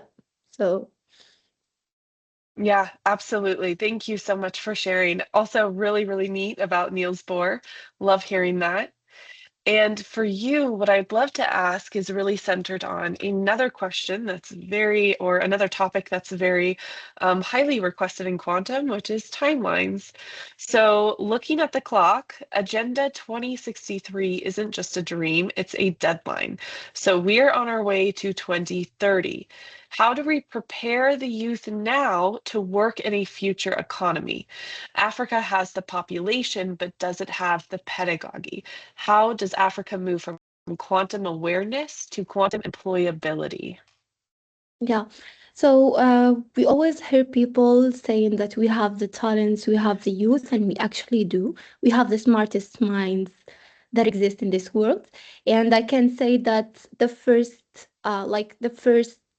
idea where we had created like Quantum Africa, which is an organization that does outreach in and education in several parts in the African continent, is the fact that I was at the Deep Learning in Daba, which is one of the biggest conferences of AI in Africa.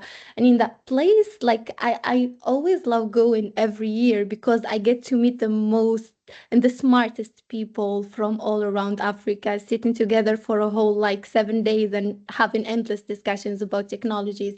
I remember my first Indaba was in Ghana, in Accra, and I was the only person presenting a poster about quantum machine learning.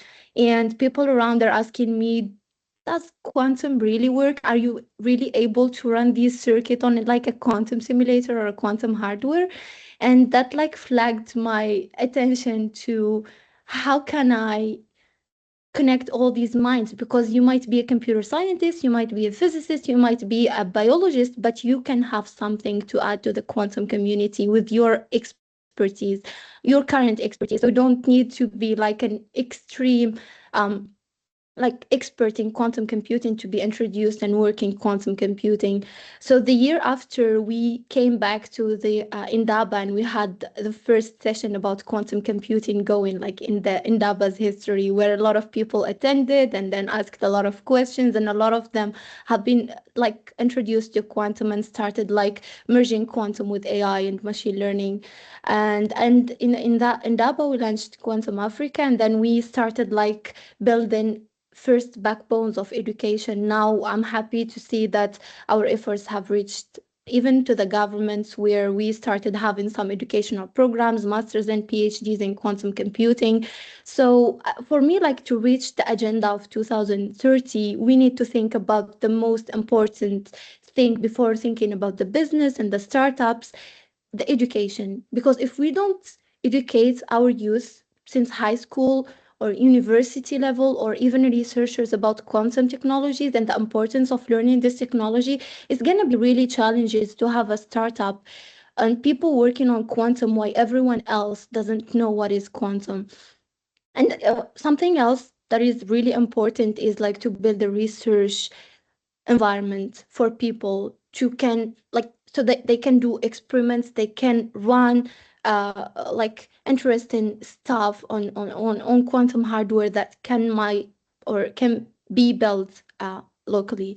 So this is like something that I do really advocate for, and I don't see like the future of quantum computing being present in Africa if we don't have all universities having curriculums, master's program, PhD programs in quantum computing, and researchers having all the facilities so that they can do good quality research. Because now the research is being really focused on only applications for NISC, but I do believe that we can do much more than this. So the agenda is there, but the efforts should be aligned to get us there.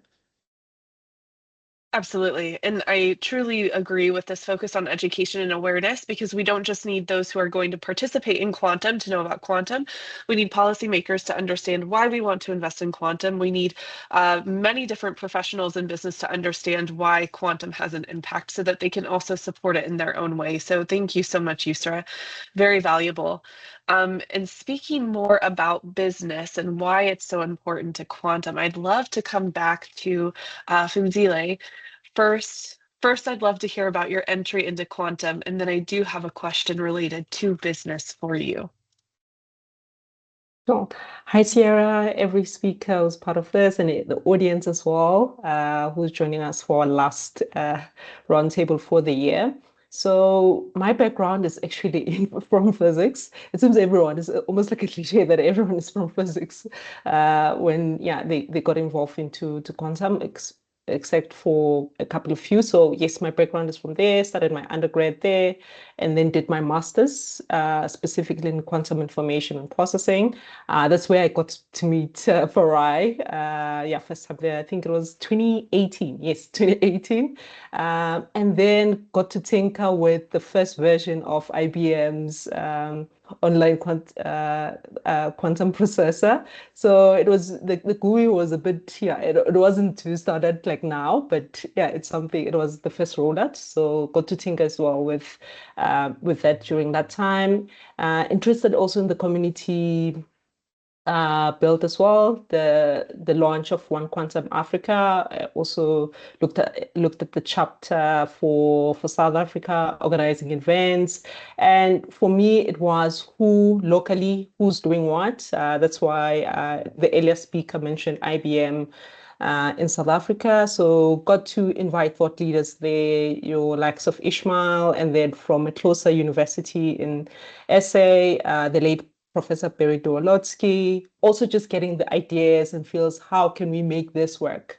And that was all in 2019. Moved into business, so I got excited to data science when I think it was 2017 when it was still up. So just wanted to distill the hype. And I like the fact that from data, you can then actually derive insights and actionable insights that decision makers can make.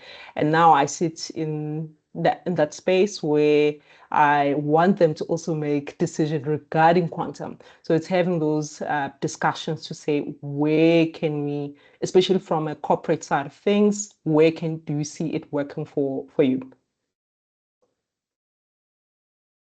Amazing. Love to hear that Farai has once again been a source of momentum and getting people into quantum. I love it. Connecting us. Yeah, that's wonderful. Okay, so Fumzile, you sit within FNB business. You are a data scientist, but also a strategist. So when a deep tech project walks through your door, what makes the bank say yes? Do we need to stop pitching science and start pitching risk mitigation? Cool. Great question. Over the years I've been and interacting with business development heads, including EXCO members, one thing that resonates for them is the solution or what you're proposing bring business value? Business value can mean monetary wise in terms of profits or bottom line, but also they do have that shared responsibility. So in my case, where I work in F&B, there is a high drive for shared prosperity. So not only looking at delivering solutions to clients, but are those sustainable for the broader economic goals? So first thing is you need to understand, is there business value to it? So once we've ticked that box, is where in our current business model does that quantum, in this case, actually meet, in which processes can we embed it so that it makes sense? I was reading the Ernst & Young's survey on the 2024 Chief Risk Officer survey. And one of the things that they've mentioned there is cybersecurity is one of the biggest threat that financial services, I guess many companies face, but most predominantly financial services. And that's one way we have to think. If we were to present type of solution where quantum can actually have an advantage, we need to think, what is the current problem? What are the biggest stresses that they're having? And from there, cybersecurity could be one entry point, especially with post-quantum cryptography solutions. Yes, let's develop the proof of concepts first, could be in research, but then as soon as we have, let's try to roll them out. And it's quite favorable if you have someone in there who knows how potential that could be. The other side of things is, yes, risk is quite important for the bank. There are other factors as well, but you need to look at where the solution, for example, quantum can provide that advantage quickly. And you have to turn into the world. In the case of banking, it will be the world of investments. I think earlier Estelle spoke about what they're doing in her company and the research that she has. So one wing is, can you take a problem from there that's existing in there and say, how do I then look at a quantum version of it? Does it provide those? And one thing I must say, that with the bigger banks that I've seen here in SA, you do have that research wing, but it's not established like your likes of JP Morgan and stuff, but you do have researchers, PhD holders actually working in there looking at those. So it's more about discussing, socializing that problem with them and saying, can we look at this one and what can it do? You can publish those. I know there's a paper that JP Morgan actually published with AWS. And the reason that I'm actually mentioning Amazon is currently most of the banks, we do use their cloud services. So there is those points where you can say we can find easy things to actually start embedding the process. So it's not hard where we have to start from the ground, but it's key that you have someone who understands the actual tool and the business itself to make it work. Long answer, I know. No, that's great. Thank you so much. And it's no easy feat finding someone who understands both the hardware and the business, that's for sure. Yeah, but I did love that you spent some time speaking to the importance of paying attention to cybersecurity and how it's related to quantum. And this is a great segue because we have Crystal with us. And Crystal, I have a few questions for you related to security. But of course, before we get started, I'd love to hear, how did you get into quantum? What is your unique journey? Thank you so much. I'm really happy to be here. So my unique journey into quantum is a little bit out of spite. Um, when I started my PhD, there was a professor who I was picking classes. So you do electives in the first couple of years, and I was choosing between reinforcement learning and post on cryptography, mathematical cryptography. And a professor told me that I probably shouldn't choose the mathematical cryptography class because it might be really hard. So out of spite, I chose mathematical cryptography and I became a cryptographer, and that's what I'm focused on. That's phenomenal. I love to hear that it was out of spite. Awesome. So, Crystal, there is a concept, harvest now, decrypt later. Why should an African bank chief information officer care about post-quantum cryptography? So I've been a PhD student. I've done a couple internships at some of the larger at startups in San Francisco and some of the most well-known financial firms.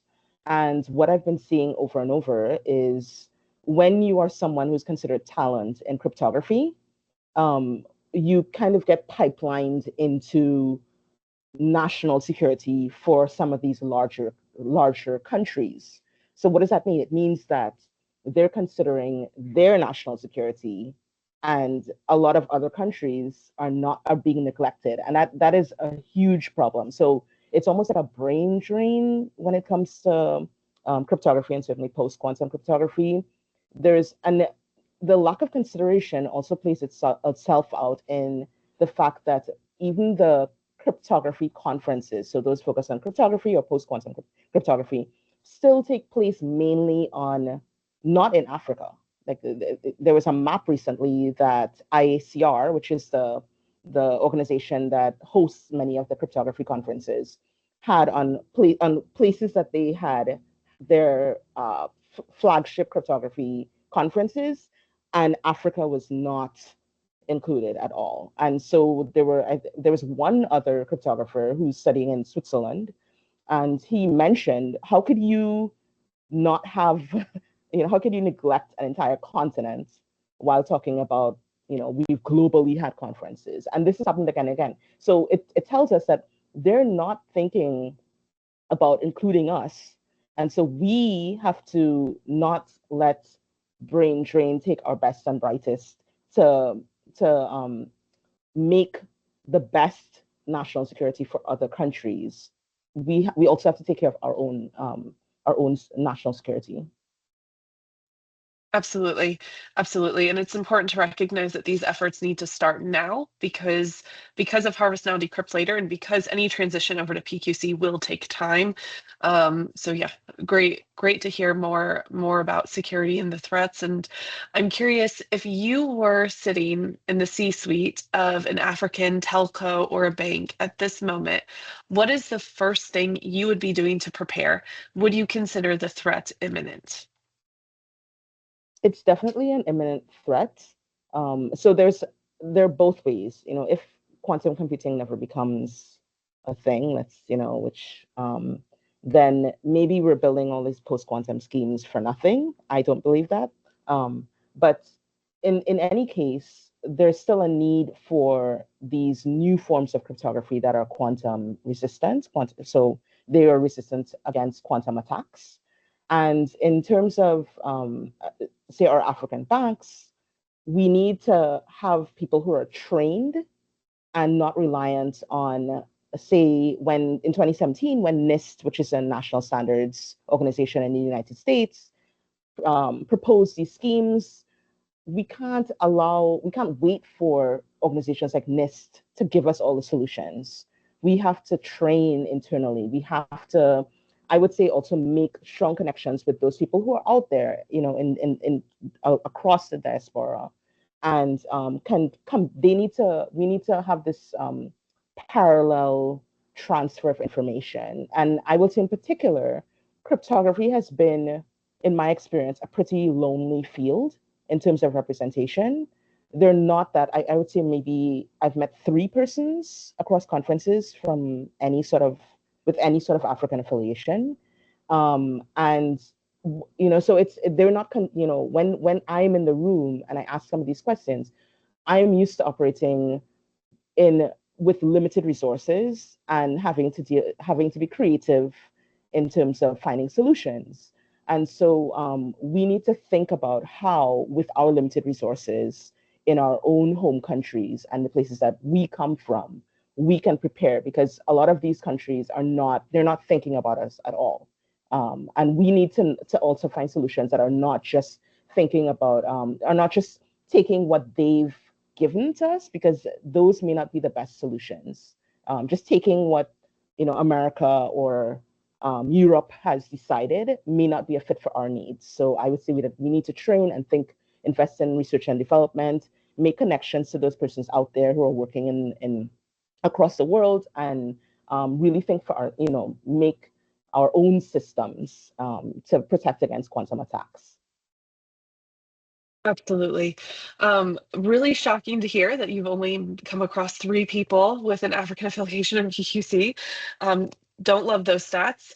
And then also, I also agree, I've spoken to many people from many different countries across the year, and it's very clear that one solution does not fit all.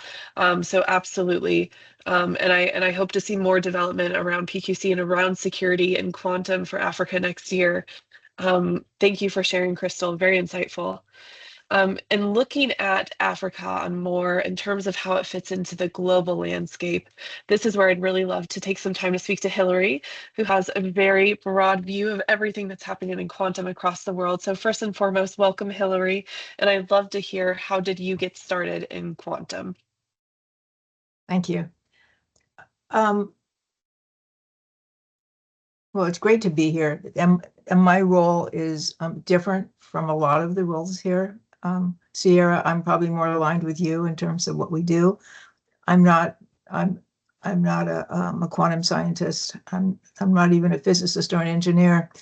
I'm a public relations professional, a former journalist, and our agency, HKA, has been around for decades, but what we are doing now in quantum is the most exciting, dynamic thing that I've experienced in all these years. And we got into quantum meeting Doug Fink, who I think a lot of you know from the Quantum Computing Report and Global Quantum Intelligence. So we started 2019. We started with a client, and then another one, and then another one, and soon that's all we do. So we're watching the industry every day. And how I got into quantum in Africa is Farai again. He's the connector with a lot of us. We became virtual friends, as I'm virtually, a friend with a lot of you now. And I personally have a passion for Africa. Visited quite a few times, and we work with an agency in South Africa, Flow Communications, that is the #1 independent agency in all of Africa. They're amazing. So with our experience in quantum and their experience in media in Africa, just a great fit. So with IYQ this year, it just seemed like a great opportunity for us to help amplify the stories. All the stories I'm hearing here today, some of them I know, a lot of them I don't. And I see our position as telling those who don't know about what's happening in Africa and in the diaspora with everyone, letting everybody else know. That's what's important, the collaboration that's happening. And I have to say also, I know we're almost out of time here, but I have to say that the challenge of unifying all the work in Africa, all the countries, the cultures, the languages, it's amazing what's happening. And Farai and all of everybody involved in the consortium has been very loud and passionate and energized and consistent. And that is really what needs to continue. I'm hoping on to next year, after the closing ceremony in Ghana, which should be amazing. I'm hoping that everything will just keep, the momentum will go, and it won't be a 1 year phenomenon, because it's so much more than that. Absolutely. I'm hoping for the same. And on that note, so Hillary, you manage the global story for the International Year of Quantum. Africa often struggles to get the recognition and awareness for its technical achievements. So in your view, how do we package African success so that the global North stops seeing it as a charity and starts seeing it as an investment? It's just a matter of consistent storytelling, the people behind the successes. It's the people are really the story, the accomplishments, the achievements, whether it's the technologies, the educators. I'm so impressed with the stories I've heard from the K through 12 educators in Africa that are making sure that the younger generation knows what it is, and that this is a great career opportunity. So there, all of the work at the universities, the education is so important. I think collaborating internally in Africa is important, but also with the global North. They need to know what's happening. They need to know the opportunities there for investment, for partnering. It's just amplifying all the stories out there as much as can happen. And social media is really helping that a lot as well. We don't have to rely on only traditional media. So I think it's going to happen. It takes some time. Absolutely. Amplifying the stories and really focusing on the people and the accomplishments. I really, really love that. And I will say AQC is doing a great job, because my feed on LinkedIn, I will always scroll past several AQC posts every single day. So I know that they're out there doing things. I know that they're getting the story out. So way to go. Whoever's on that content team, you're doing a great job. And then Hillary, before we close this session, I'd love to know, is there a win for Africa to share from 2025? Where did they break through the noise? Boy, there's a number of things that I think have happened, but I really love the white paper. I just have to say that gathering all that information, that accurate information, is step number one. The second step is to get that out to everybody. So the win is putting together a piece like that, hats off to everybody that was involved, but especially to Temi, who I think was the leader of that. But then I think this next year it needs to be out there. So that's a partial win. It's going to be more of a win next year, I believe. Absolutely. And I completely agree. The white paper was a massive accomplishment. As someone who writes white papers for her job, I can tell you that is no small feat. So great work. And very, very quickly, just to wrap this session in one brief sentence, Tendai, I'd like to ask you, we speak a lot about sovereignty. So how can AQC be structured, and also peer NGOs, so that they aren't dependent on foreign grants forever? What is the creative structure for a truly Pan-African self-sustaining institution? Wow, in one sentence? This is a challenge, the whole Sorry. sentence, the whole session for me. 2 to 3 sentences. That's absolutely fine. I think the one thing that keeps coming into my mind is about transparency, good governance model, a clear structure. So if we have a consortium, affiliates, it's a clear structure about how everyone interacts with each other. Clear rules of engagement. If you are going to engage with us as a funder, this is how it works. As a university, this is how it works. As, philanthropists, as business, this is how it works. So I think, be collaborative, be transparent, good governance, and just articulate the case for support, the case for AQC clearly, so that all of us who are ambassadors for AQC can say it in one line. Wherever we are ambassadors. We will connect. We will meet the supporters who are either funders or who will just amplify the message. So I think in many lines, I just think transparency, good governance, amplify story. I could carry on, and happy to chat with people about that after that, because really looking forward to seeing AQC shine in the future as well. Absolutely. Absolutely. Thank you all. Thank you, each of you, for your stories and for your insights on money, on security, on how to get the story out. Very much appreciate those perspectives. And I know that we're running a bit over on time, but we do have one final session. So for those of you who are here and would like to stick around, I'd love to invite Angela and Yara for our session on space, education, and the future.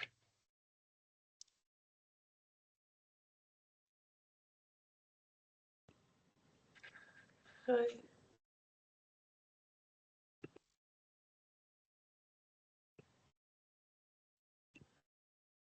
There we go. Welcome, Angela and Yara. Very excited to have you here. So I'd love to start with space. So that is definitely Yara.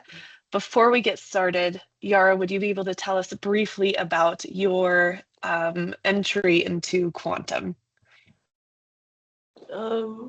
I was that previously, sorry, I'm a bit sick, so my voice, but I previously studied cybersecurity, so naturally getting into quantum was a natural path because it's very important now for the future of our security and geopolitical stability. So I was inspired to go into cybersecurity because of a friend who was actually originally from Nigeria. And then also my friend Malak, who I work with now, that she runs the Quantum Innovation Summit. She also inspired me to get into quantum. So it was more than one person. But yeah, I think having a great international community from all over the world, I naturally was hearing about the latest technology. Absolutely. Absolutely. And speaking about the latest technology, so Yara, you are at the intersection of space, tech, and diplomacy. We often talk about the return of investment of technology, but you talk about the economics of war versus the priceless value of peace. How does African leadership in quantum and space actually secure a more peaceful future? And then a second question, why is high-tech competence a humanitarian imperative for us and not just an economic one? So can you repeat the first question again? Yeah, absolutely. So how does African leadership in quantum and space actually secure a more peaceful future? So with technology changing very, very fast, there are two things that it's my hypothesis that it will never be completely automated or taken away by technology. And that's the need for conflict resolution and connection. So the different cultures in Africa, the diversity in Africa that's present there, and the different languages that it's my hypothesis that that's actually a huge strength, and that in the future we're going to have more research studies and articles where people are going to say that wow, it's very beneficial to the entire world to include the perspective of Africa.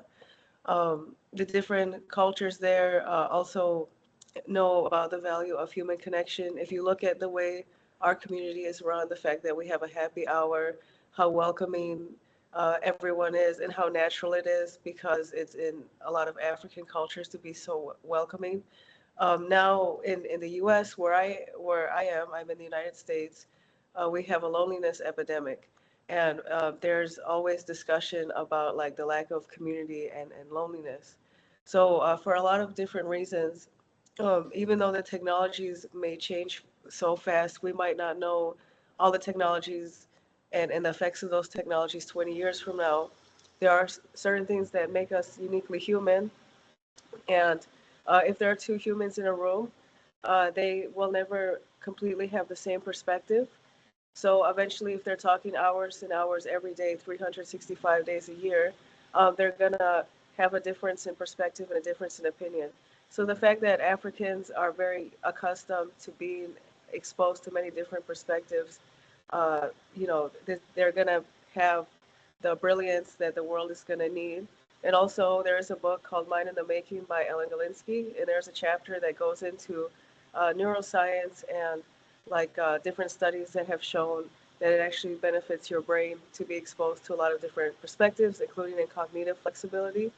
So some bad decisions throughout history have happened because of people who were not exposed to many different perspectives.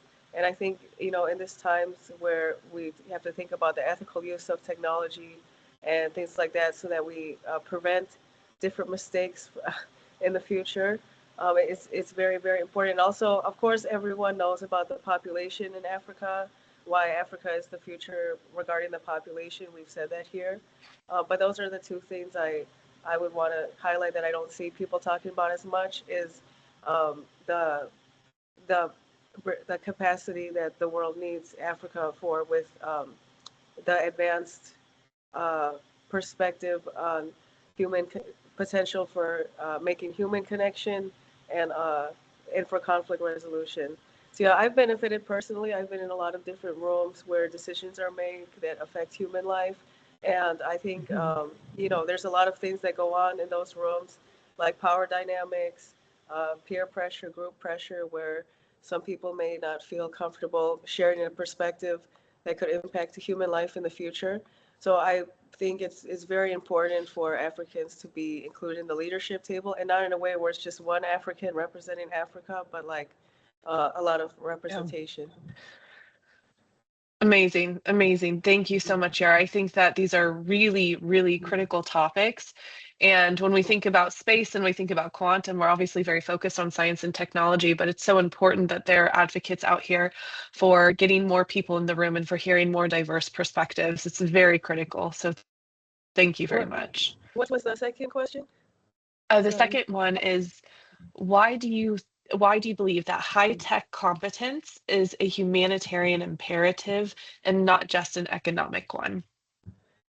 So Africa obviously has a lot of minerals, and if Africans have the awareness of the different technologies that have the potential to affect the minerals in their own land, that can help with tech sovereignty, and that also helps with being a global shaper instead of just being influenced by someone from overseas. They would know if they're getting a good deal on something. And there's different issues in all over the world, and specifically in Africa. For example, I have a friend from Angola that he grew up having to be careful about stepping on landmines. So having him, having a huge tech background, including with space technology and all of the latest, technologies, he'll always upskill himself. He is able to see how technology can give a big advantage for Africa, including if you want to detect landmines, if you want to optimize how minerals are used, how resources are used, if you want to prevent things like human trafficking. There's obviously a lot of mines in Africa. If you want to protect wildlife, for example, being aware of the latest technologies and how to implement and use them can really help the continent, especially if it's Africans themselves who understand this technology. I think that's a very big advantage.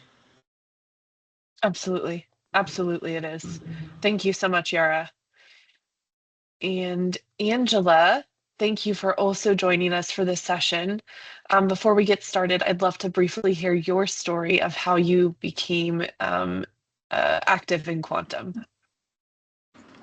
Thank you so much. So My quantum story is all more maths related. So my research is in quantum algebra, but I grew up wanting to become an accountant. But life has a way of presenting things. I ended up not becoming an accountant, but I went on with the maths that I enjoy doing. And eventually I realized that I was enjoying the abstract maths I was doing, and I ended up doing the quantum algebra that my research is in. No. And you are known as the math queen. So this makes sense. Now I understand where that came from.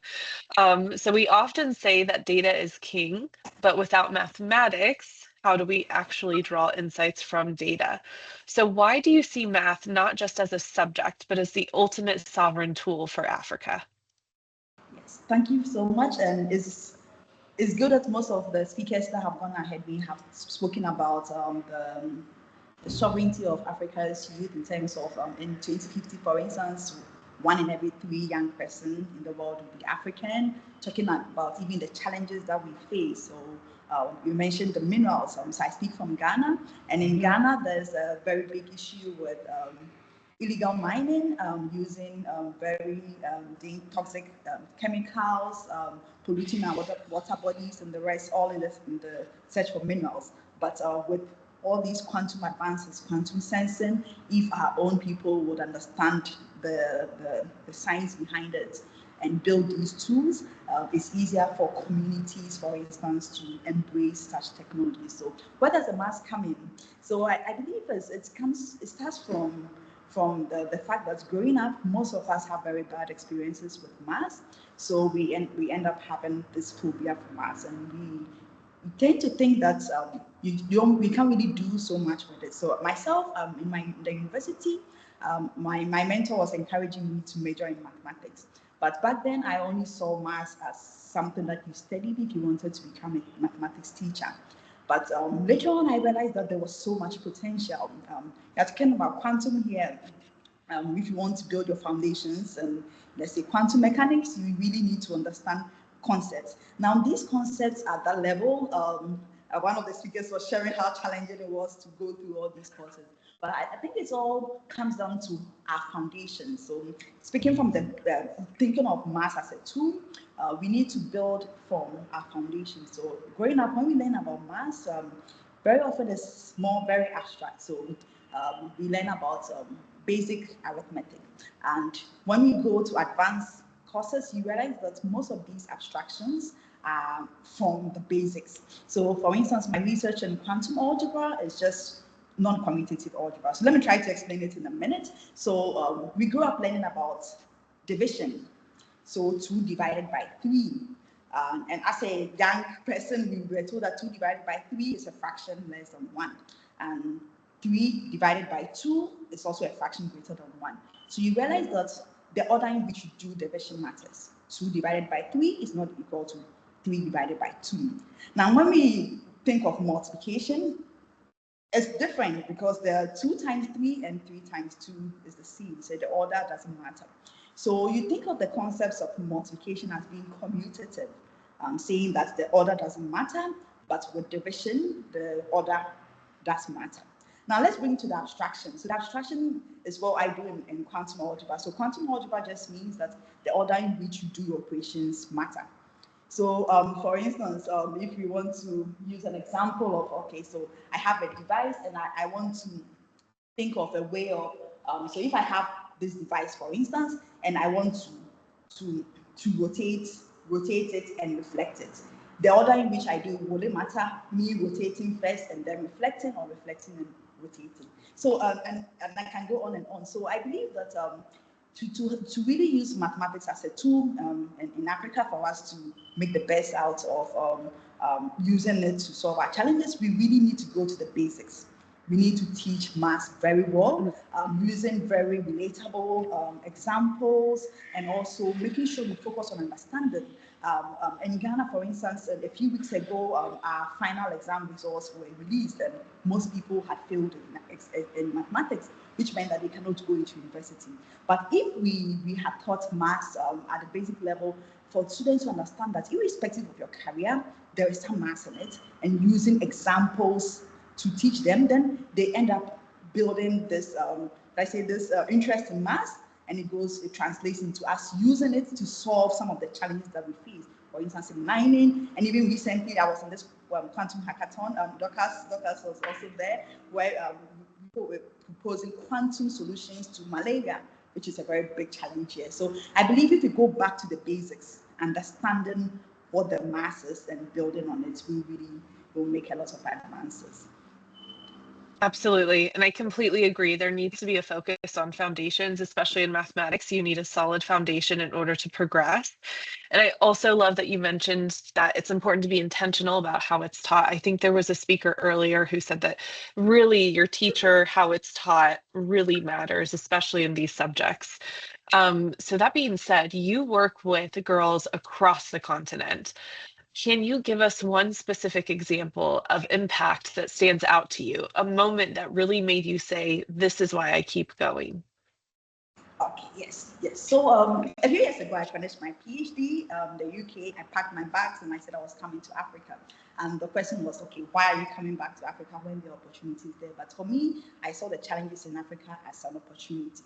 So at AIMS, we started this new program for high school girls. And it started with 35 girls from 11 regions of Ghana. And now we've scaled to 300 girls from Ghana, Madagascar, and Nigeria. Now, the goal is that I mentioned that we study math growing up as something very abstract, and we didn't see a lot of career prospects in math. So we ended up not choosing to study math at a university and even pursuing a career in it. But for most young girls, you go to schools and you realize that even at the basic level, you have a lot of girls outperforming boys, and they are really good. But it's more about they not seeing where these opportunities will lead to. So we started a Girls Mathematical Sciences program here at AIMS. The goal is that we want to expose these high school girls to very modern topics in STEM in general. So this October, we started up with our master classes, and one thing that really keeps me going each day. So each Saturday, twice in a month, we have a speaker giving a 2-hour master class on their research. So I remember our first master class was on problem solving, which is a very critical skill. So you see a problem, how do you break it down? And the girls really loved it. They said, okay, this was very unique. Then we went to the next one, it was on machine learning. And they realized that, okay, there's this math that we study can go in. And they said, okay, this was better than the previous one. Then another speaker came and was talking about epidemiology, using mathematics to model vaccines for COVID-19. And they said, okay, this was brilliant. Then another one came. So for me, what really keeps me going is that there's a whole world out there. Some discoveries have been made, but many more discoveries can be made. And we need to make sure young people are being exposed to these modern problems, but also equipping them with a foundation. So we make sure that we teach them that rigorous math and building their confidence, which is something that we don't see a lot of young people do. And I always tell people, I've been to places all around the world, and something that you can't take from me is when I walk into a room, I believe I've earned my seat there, I've earned my spot there. It doesn't matter where I'm from or my skin or anything.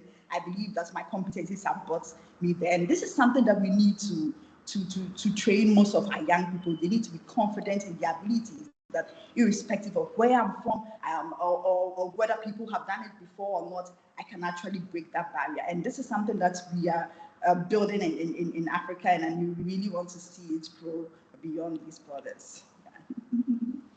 Love that you brought that up. I think it was one of our first speakers who mentioned the imposter syndrome, and I feel like this is especially relevant in quantum. We all feel it, and the confidence piece is so important. So thank you so much, Angela. Thank you for speaking to the math, but also to the skills that can drive the talent forward. And so to our broader audience, thank you for taking the time to join us.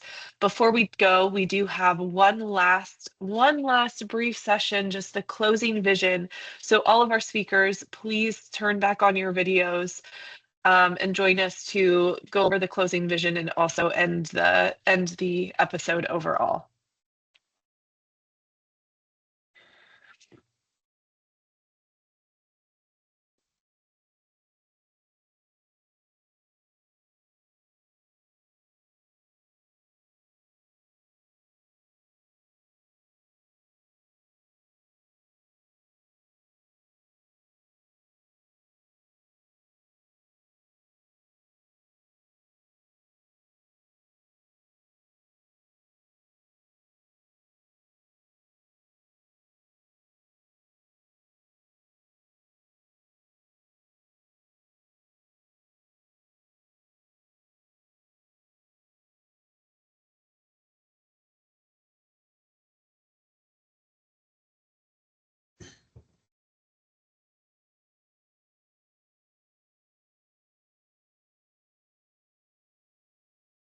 I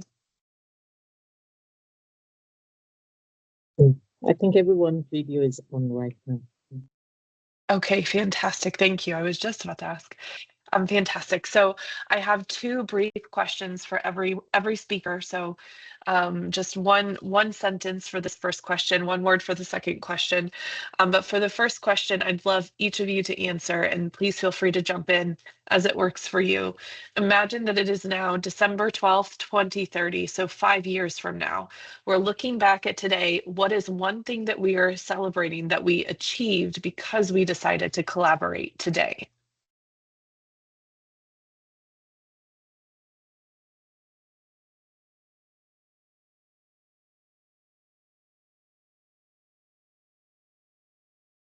Okay, I could go first.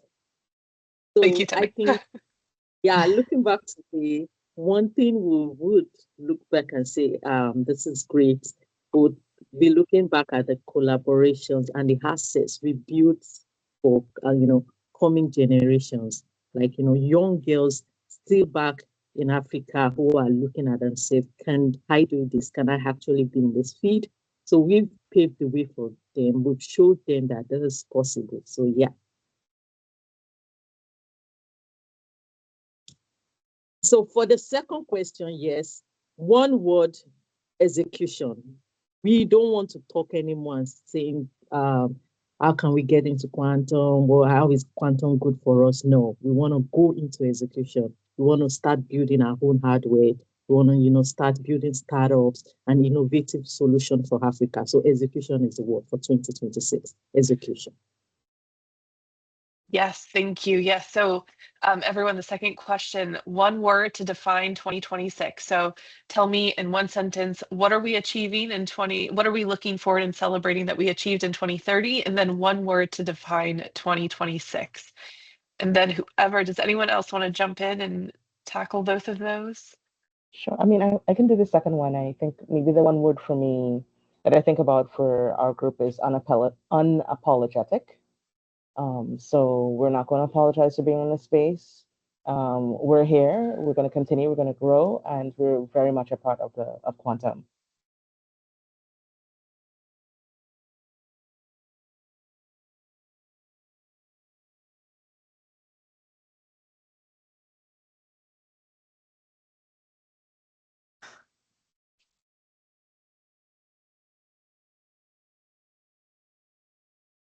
I'll jump in and just say something quickly here. I think for me, looking 5 years from now, what I'd like to see is an AQC fund that is funding talent and startups. So an actual endowed fund that's generating income and funding our startups and talent. And I think the one word for next year, but two words, I think one is audacity, have the audacity to just be there as Africans, and also sovereignty. I think those are the two words. Sorry, I cheated and had two words. That's okay. We'll accept it.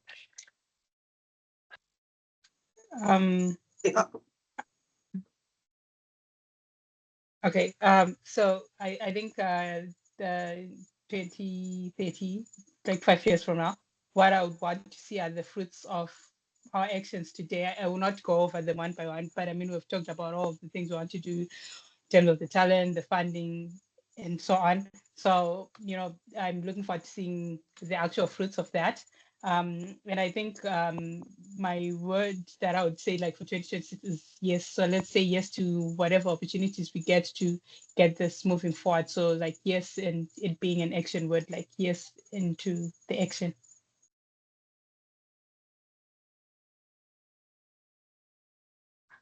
I'll go next.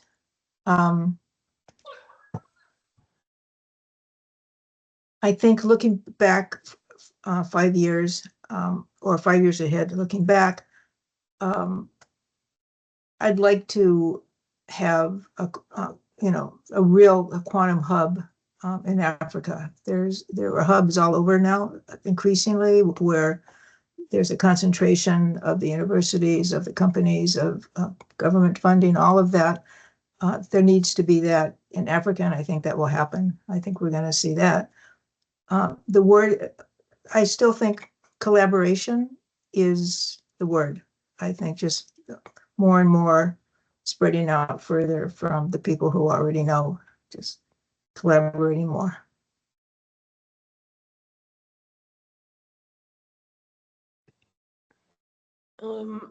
I was about to say collaboration, Hillary. Great minds think alike. All right, Yara. So I will say, sorry, maybe I'll merge two words and make a new one. Maybe economic sovereignty. So that would be what I'd like to see happen. So economic sovereignty would be a big one, because Africa is the richest continent in minerals and stuff, and this technology should be, there should be Africans at the decision-making table who are deciding how to implement this technology. And so through, events like these, we're paving the way. And as long as we continue to keep collaborating, because that's the dream of many people who came before us, is to collaborate. I think we're in the right direction for that, so that the future will be bright. Yeah. Yeah, so I'll also come in. I'm looking at in some years to come, we actually have real use cases for Africa, wherever you find yourself. You're applying quantum to solve a use case, whether in finance, in agriculture, and we are talking about it, we are talking about applications and all that. But then we want a real use case, not use case anymore. It should be real. So I'm hoping that we get there in some years to come as well. Then the word will be innovative, that we can go beyond whatever collaboration and all the ideas and be innovative in our own way. Thank you.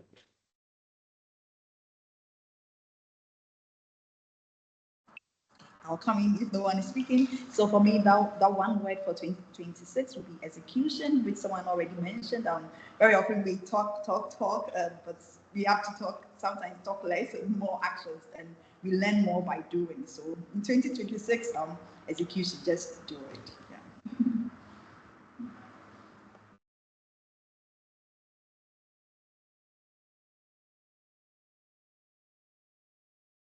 So I will go ahead.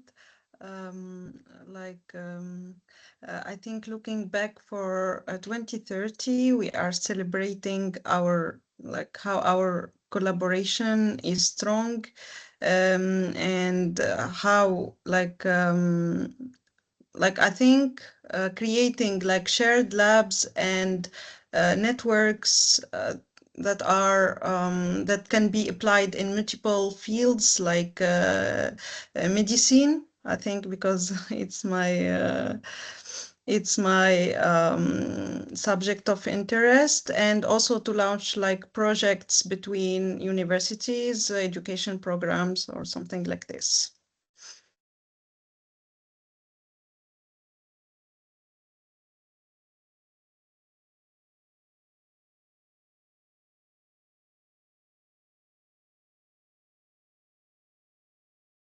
Okay. I'm not sure if the rest are still around. Okay. So Sierra, can you give us yours? Oh, give you mine. Oh, look, that's tough. So I hate to piggyback, but I think, Yara, I really want to echo your statement of economic sovereignty by 2030. I think that is incredibly powerful because, again, if there's the resources in place to support the infrastructure, then everything else can flow. There's resources for education, and if there's resources for education, we can have startups, and if we have startups, we get the hardware, we can have the algorithms. So I think very much economic sovereignty is what I would love to see us celebrate in 5 years. And in terms of 2026, I would say momentum. So this year was really about leaning into the potential, bringing all the ideas together, bringing all the right people together. And now 2026 should be a year that's very much dedicated to action and execution. And I have no doubt that AQC will be doing that. And with that, we will officially close the session. So thank you again to, first of all of the incredible women who spoke today. This was very inspiring. Just really love to spend time with all of you. And again, thank you to all of the viewers who also tuned in to join us and to listen to be a part of the conversation. Thank you. Thank you. Thank you. Thank you. Thank you. Bye-bye. Bye.